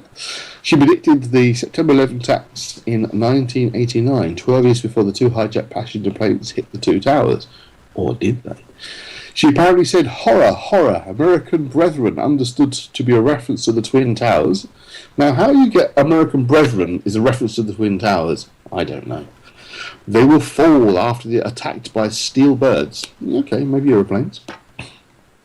She reportedly predicted the 44th US president would be an African American. She also added that he would be the last president of the US. Well, let's face it, if Donald Trump is the next president, we're all doomed. But some of the other predictions are listed up here. Now, they're a bit strange, I have to say.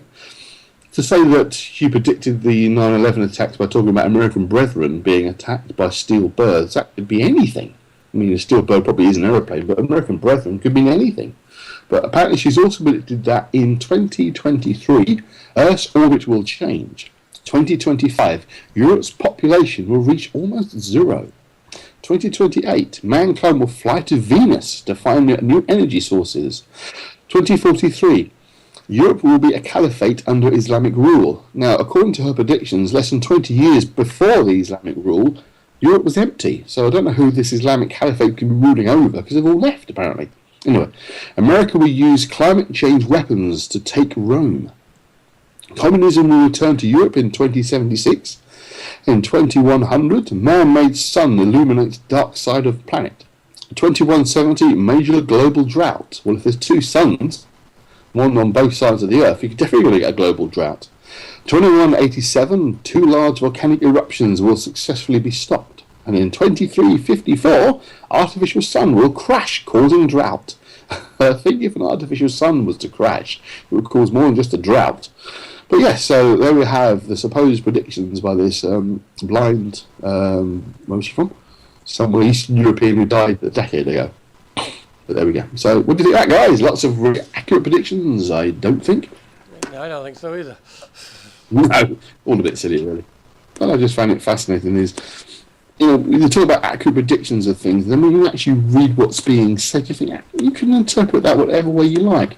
Okay, I mean, iron birds or steel birds, probably it does mean aeroplanes, because you use a light when aeroplanes are flying in the sky. But you know, American brethren can mean anything. It really could mean anything. To say it's the Twin Towers is a little crazy. Anyway, here is my next one. I'll say this is coming up rather slowly on the chatting room. It is appearing. And it is very slow to load up. Just twist your thumbs while this loads. Here we go. Final proof. Man walked on the moon. NASA finds Apollo crash site on lunar surface. NASA has released a photograph confirming the exact location of the crash site, a part of Apollo 16 spacecraft that landed on the moon. The US Space Agency has released an exact coordinates of the site, which is on an area called Mare, whatever that says, about 160 miles southwest of the Copernicus crater. It has been hunting for the Apollo 16 S-IVB impact site, following decades of uncertainty over the final resting place since the mission in 1972. The discovery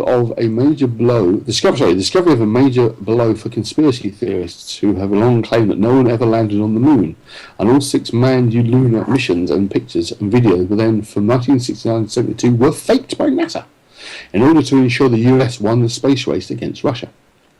The conspiracy has become so widespread, even Russia called for an investigation into the evidence of the landings earlier this year. And if you scroll down, you will see there's a picture of what looks like a lunar surface with what looks like some kind of messy blob that's hit the ground, and it's got a white radiation sort of spread out from an impact. But the trouble is, this could be absolutely anywhere. It's a small photograph showing not a very large area, so it could easily be any part of the moon. Or as someone once pointed out, if you take photographs, I think it's infrared photographs of Arizona at night from a relatively high altitude, you'll get imagery that looks identical to the moon. So it could be photoshopped, it could be somewhere on Earth. There's no reason to say absolutely it's definitely real, because we know what NASA are like. They're not beyond altering photographs, as we've seen in previous discussions where they've shown images suddenly disappearing from photographs that were previously there. Anyway, I shall carry on reading this. And NASA spokesman said S-IVB were portions of the Saturn V rockets that brought the astronauts to the moon. The site was identified in imagery from a high-resolution LROC narrow-angle camera aboard NASA's Lunar Reconnaissance Orbiter. Now, if that's supposed to be a high-resolution photograph, I'd hate to see a low-resolution one with that you see the moon on it. It's not very good quality. Beginning with Apollo 13, the SIVB rocket stages were deliberately impacted on the lunar surface after they were used. And there's a photograph directly beneath which opens up that same question about the nature of some of the photographs.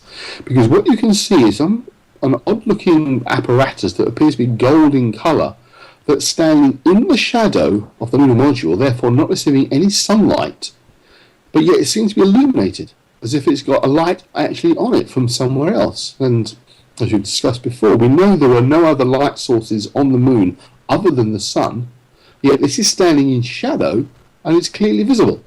So and looking at the object, the shadow from the lunar craft, the craft itself, as you look at the picture, is on the right of the photograph. The shadow it's casting spreads left, suggesting the sun is obviously somewhere to the far right of this image. But the strange gold object that's standing in the middle of this picture has got shadowing on its right side, suggesting the light source illuminating that is on the left, the opposite side to where the sun apparently is. You can see the lunar module, the lunar rover in the background, has got its own shadow being cast from the sun in the same direction as the lunar module is, as in going, the object itself is in the middle and the shadow goes off to the right, to the left, sorry. But the shadowing on this strange gold object is on its right, suggesting it's been lit from the left, and there's no light source. You see what I'm saying, guys? The image itself doesn't make any sense. If they're using this as connected with the image that supposedly proves that man was on the moon, they've selected a very strange image to go with it, because I have no idea what this weird object is supposed to be. Can you see what I'm looking at? Yeah. You see, guys? I can see that.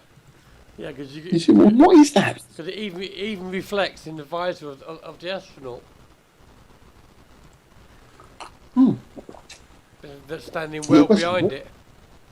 What on earth is it? And the shadowing on it doesn't make sense. It doesn't concur with the idea of the only light source being the sun. So, if anything, they've only helped to deepen the mystery. This photograph hasn't proven anything. Anyway, seismometers placed on the moon by earlier Apollo astronauts measured the energy of these impacts to shed light on the eternal lunar structure. Oh, I see, yes, so they say basically we're measuring the radius of the damage that was caused by dropping these things down to get an idea of the composition of the lunar surface, so they say. The locations of the craters and the boosters left behind were estimated from the tracking data collected prior to their impacts. The spokesman added that earlier in the LRO mission, the Apollo 13, 14, 15 and 17 impact sites were successfully identified, but Apollo 16 remained elusive. So they're saying they previously found these things before anyway. So there we go. I just thought that was a really rather strange question. Now there's a poll at the bottom. as there often is on express sites. It says, did NASA really ever land on the moon? Questions we have are yes, several times, and the pictures are part of the proof.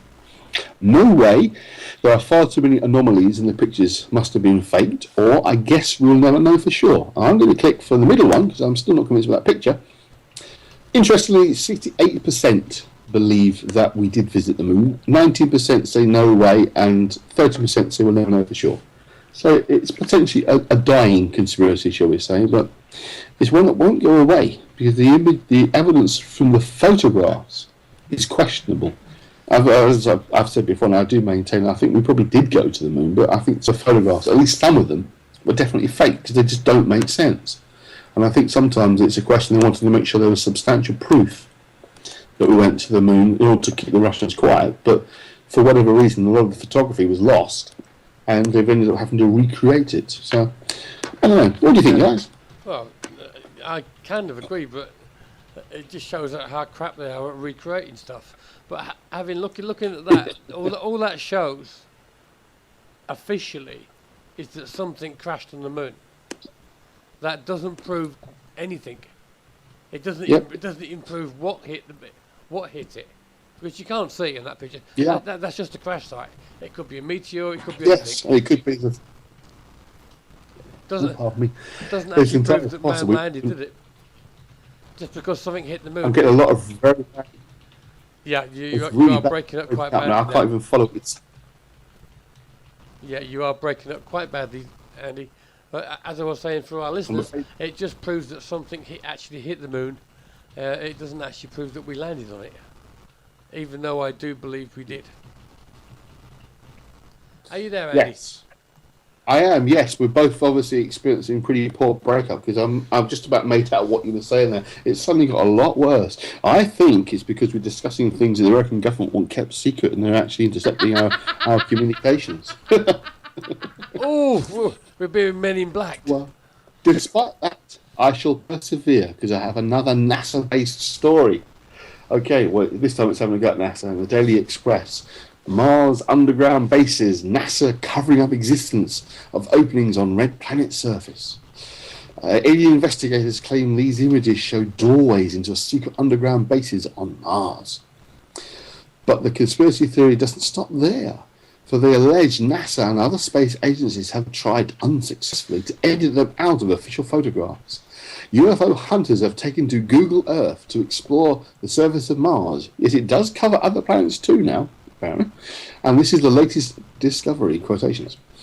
Square or rectangular shaped openings in what they believe to is potentially a secret alien base on Mars. And the corners of buildings are the latest discoveries. Not convinced? Question mark. It shows an image that is completely blurred. It could be anything. It's a sort of black square thing with white edges to it. And it's suggesting that it could be the algorithm that's used to form the photographs may be at fault. But anyway, watch this video by researcher Marcelo Irazuta. Why can't it be called just Fred Smith or something simple to pronounce? Who claims to have seen through what must have been a half-baked attempts by space agencies to have them airbrushed out, as sprats are still visible. Now, I don't know who wrote this because I don't know what sprats are, and it says airbrushed then with an N out, so someone needs to do a bit of spell checking or proofreading. Anyway, the video is posted on YouTube with the post "Mysterious Structures on Mars. Most are intentionally hidden." Now, the article started off saying these are holes in the ground to go into, and now they say these are actually structures on Mars, so they're one or the other, or maybe neither. It has convinced some fellow UFO chasers that they're onto the big one here. Now, the image that's directly beneath the short article is incredibly pixelated. It's got that usual problem you sometimes see with Google Earth images, where the one image ends and another one begins, but there's a different colour shading to it. To me, it looks just like a pixelated anomaly. I don't think it's a genuine a feature, but some people are convinced. Because guess who's reporting this? Good old Scott C. Waring, editor of UFO Daily magazine, which is most of my aliens types, the UFO stuff, tends to come from him. So, anyway, He says he can find no explanation other than to look closely and you will see edges of an entrance that takes ships below the surface of Mars. Okay, this is the location Earth should choose if they want to make a settlement on Mars. This is a location that has already been used and proven to be effective by aliens. It's probably abandoned. How the hell you know? God alone knows. Anyway, just waiting for new owners. But for any regulars on Google Earth, whether it is wedged together image of the Earth, Moon or Mars you're looking at, you will know these repeat anomalies keep occurring. It's just where the images have been stitched together. One unimpressed YouTube poster explained why after watching the video, he said, I can't be honest, okay, sometimes I have trouble reading these things, but sometimes the grammar is just awful. That doesn't even make sense. One unimpressed YouTube poster explained why after watching the video, full stop. He said, these are not entrances on Mars. And some said that is just really badly written. There shouldn't be a full stop there. It should have just continued. They are caused by Google Earth algorithm lining up images on the globe and can be found all over Earth, Moon and Mars. We just read that bit. If you notice, they will occur along the lines where two images meet, which is what I just said. The top one is darker and a better resolution than the bottom one. You cannot rely on anything you see on Google Earth for true anomaly hunting, which is absolutely true because it's not incredibly high quality at all. It is often stitched together quite badly, and there are plenty of occasions where you see on Google Earth maps where a person appears twice in the same page, the same image, because obviously they've taken one and the person's moved on. Or buildings get cut in half, or cars seem to get cut in half. It's a common problem, so to say that you find anything through Google Earth Mars that could be even vaguely believable is a bit ridiculous. Besides, of course, if anyone knows the War of the Worlds, H.G. Wells and the musical, you don't want to find those sort of things because those guys are coming down to visit us in their ships, so we don't want that happening. Well, I'm looking at this video, and it's obviously computer generated to start with, but yeah, I've never used Photoshop.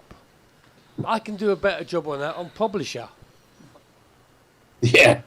You know what I mean? If you're going to Photoshop something, I can do a better job than that on Publisher. So yeah, and the people they're talking about are experts. You know what I mean?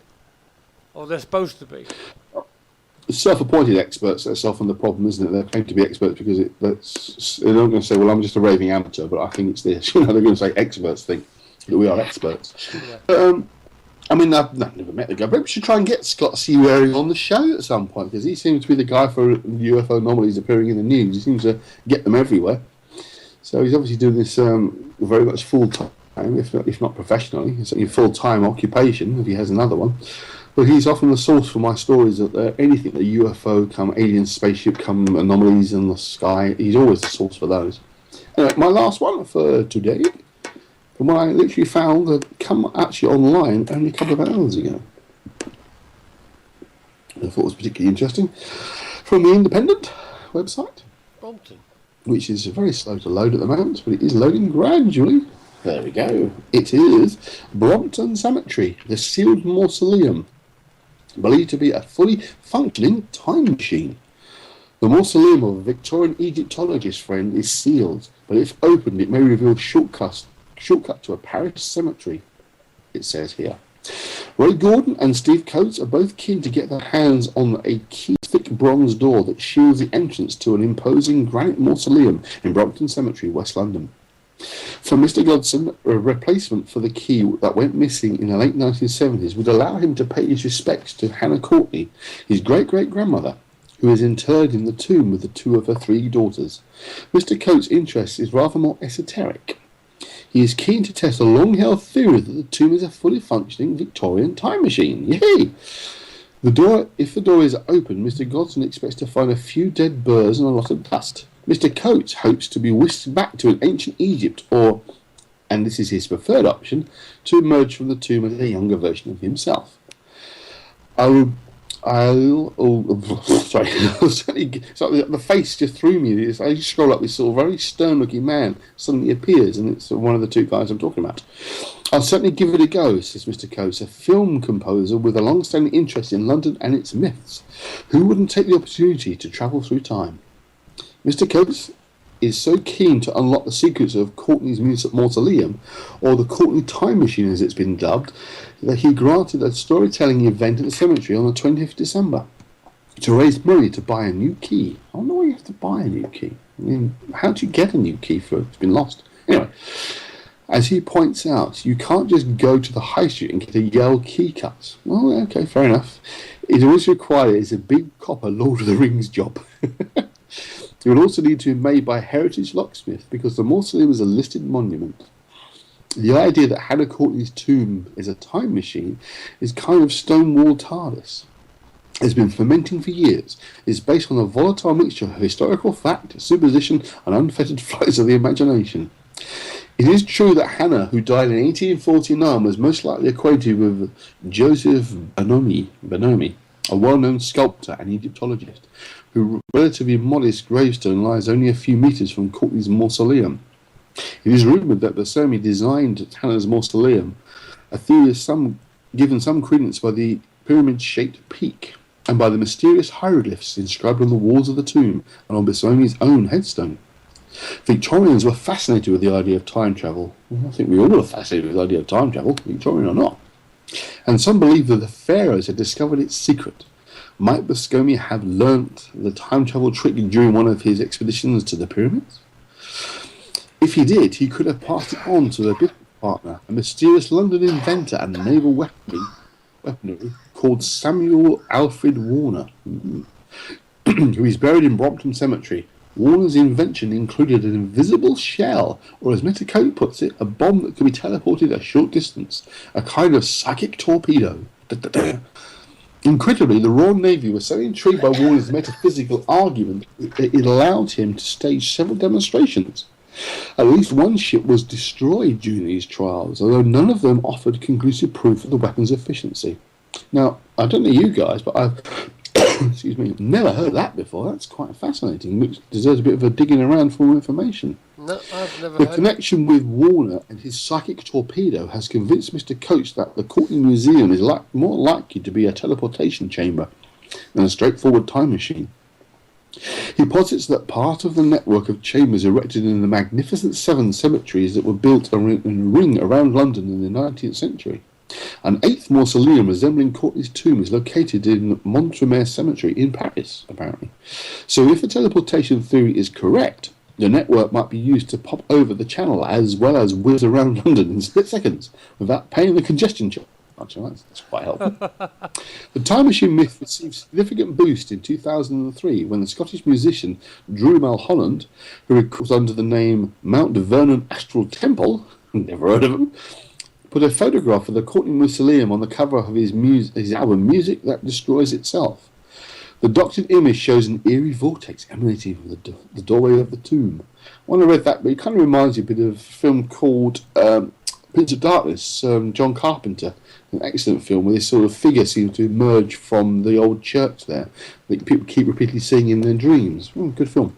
Anyway, I got fascinated by the idea of the time machine, said Mulholland, who currently a composer in residence at Glasgow University. The notion that it develops its own energy or current.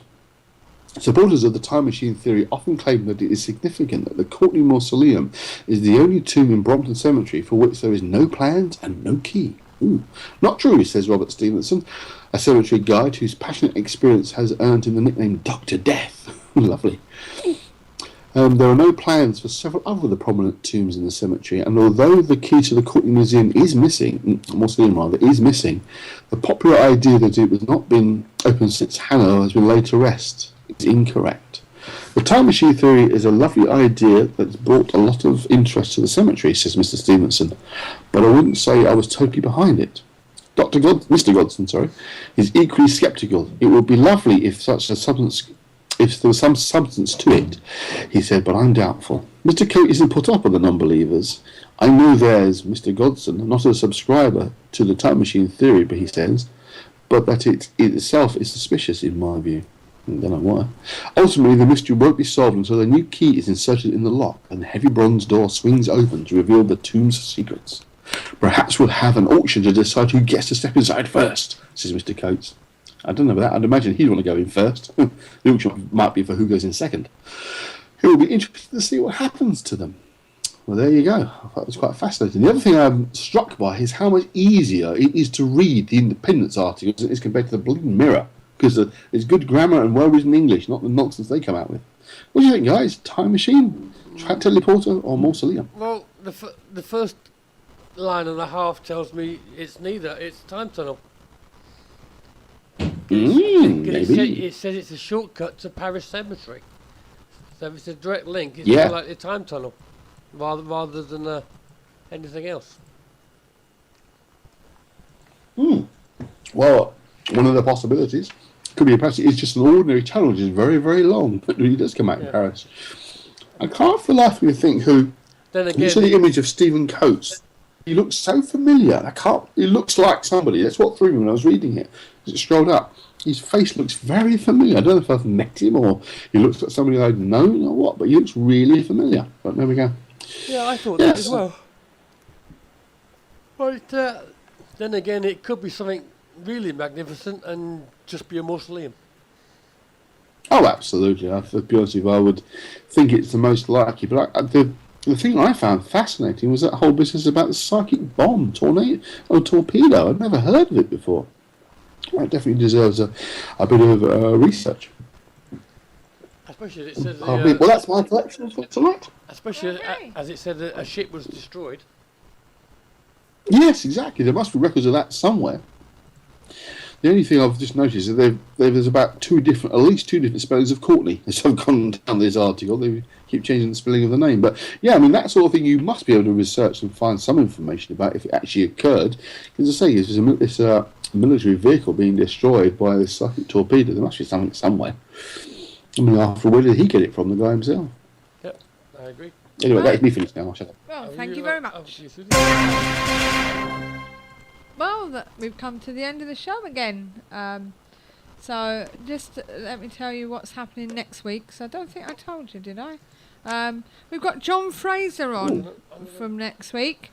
John Fraser has investigated ghosts and the paranormal for many years.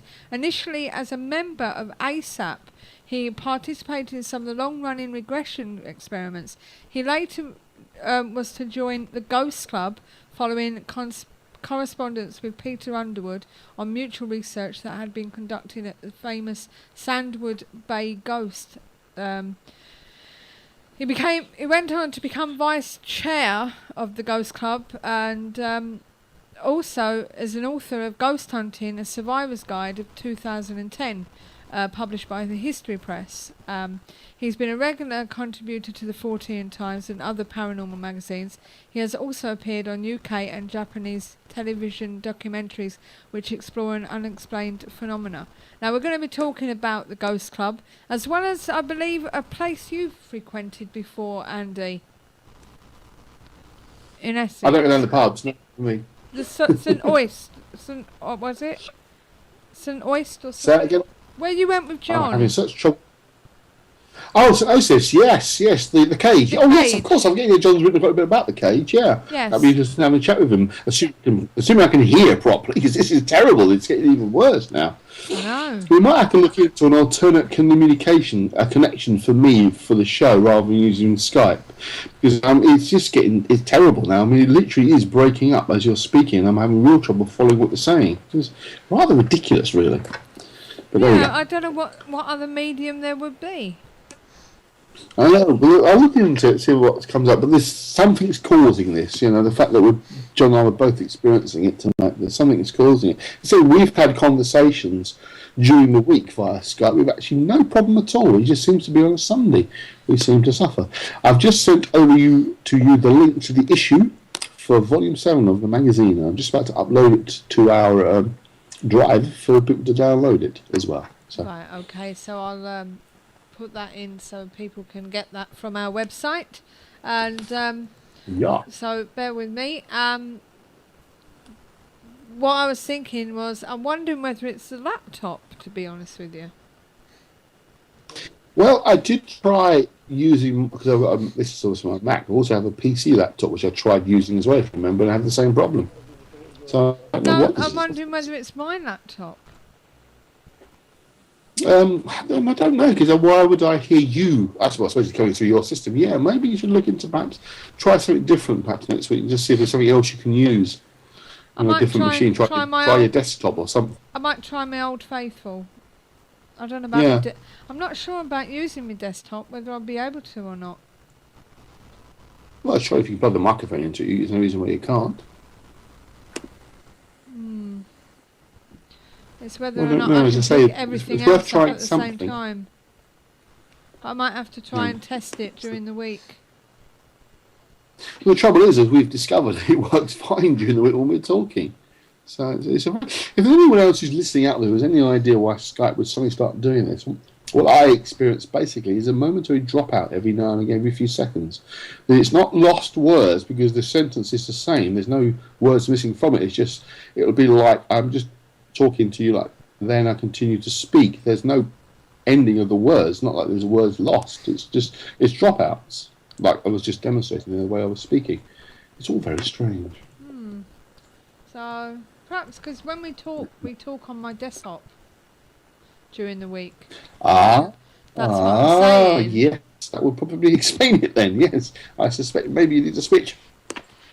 So maybe I should try my old laptop and see what comes up. Yeah, Could be a laptop. definitely give it a try. Yeah. It may well be what the problem is. So it's worth a try anyway. So, Definitely. Right, bear with me, guys, and I will get this up and running for you. And then we can launch the magazine as we speak. The online version will be there, and I'm just sorting out the storage space for the offline version, which you can download. And I'm trying to remember which email address I use to connect it to the Google Drive, because I've completely forgotten which one of these two drives I use. Bear with me while I figure out which one it is. But yeah, so it will be interesting to have a chat definitely with John next week about this hypnosis, because it's something I find absolutely fascinating, having been on 4 investigations, I think, now there, and also making a subconscious connection or conscious connection, which I didn't realise until fairly recently. I don't know if you remember in the history of the location, there was a body found that was buried quite deep, that was undoubtedly that of a witch, because it appeared to have been chained to the floor. Now, that body, or skeletal remains is all it was, actually made its way to the Witchcraft Museum in Cornwall. And I was on the only ever overnight paranormal investigation of the Witchcraft Museum. It was carried out in about 2001. And they had fairly recently buried the body that was there, that was actually on display, unfortunately, as a sort of a witch. And they decided it was time to give her a proper consecrated burial. And she was, so the body was buried. But I didn't realise until fairly recently it was the very body that was, skeletal remains, that was dug up at St. Osoph's. That was the very woman that was then transported to the Witchcraft Museum and eventually buried in about 2000. So that was an interesting connection, that I'd seen the body before visiting St. Osoph's itself, and then discovered that I was actually in the very place where her body was found. So there you go.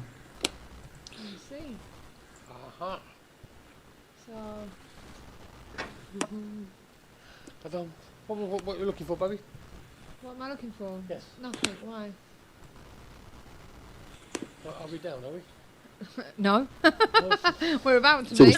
I'll sort out the magazine in a moment when we come offline. So we're going to leave it at that for now. We hope you've enjoyed tonight's show, as we have enjoyed your company, and look forward to seeing you again next week from 8 p.m. on www.ktpf.co.uk. And thank you for listening to the KTPF Community Talk Show, which is supported by Phenomenal Magazine and Beyond Parazine. So, all that's left to say is please enjoy your week, and we'll speak to you next Sunday. Until then, it's good night from me. And it's good night from her. And it's good night from Mars. From the hidden chambers in Mars, where the aliens that come and get us. You might as bloody well be. It's good night from us. So until next time, keep the paranormal friendly. he says. Do you want to do that again? Yeah. Bye. Keep the paranormal friendly. Good night, Goodbye. guys. Friendly. This is where it's at. From ghoulies and ghosties and long-legged beasties and things that go bump in the night, visit our ghost store and next time you might be able to show what just gave you a fright. So for all of your investigation needs, with over 100 products in stock waiting for dispatch within 24 hours, you need to visit theukghoststore.com.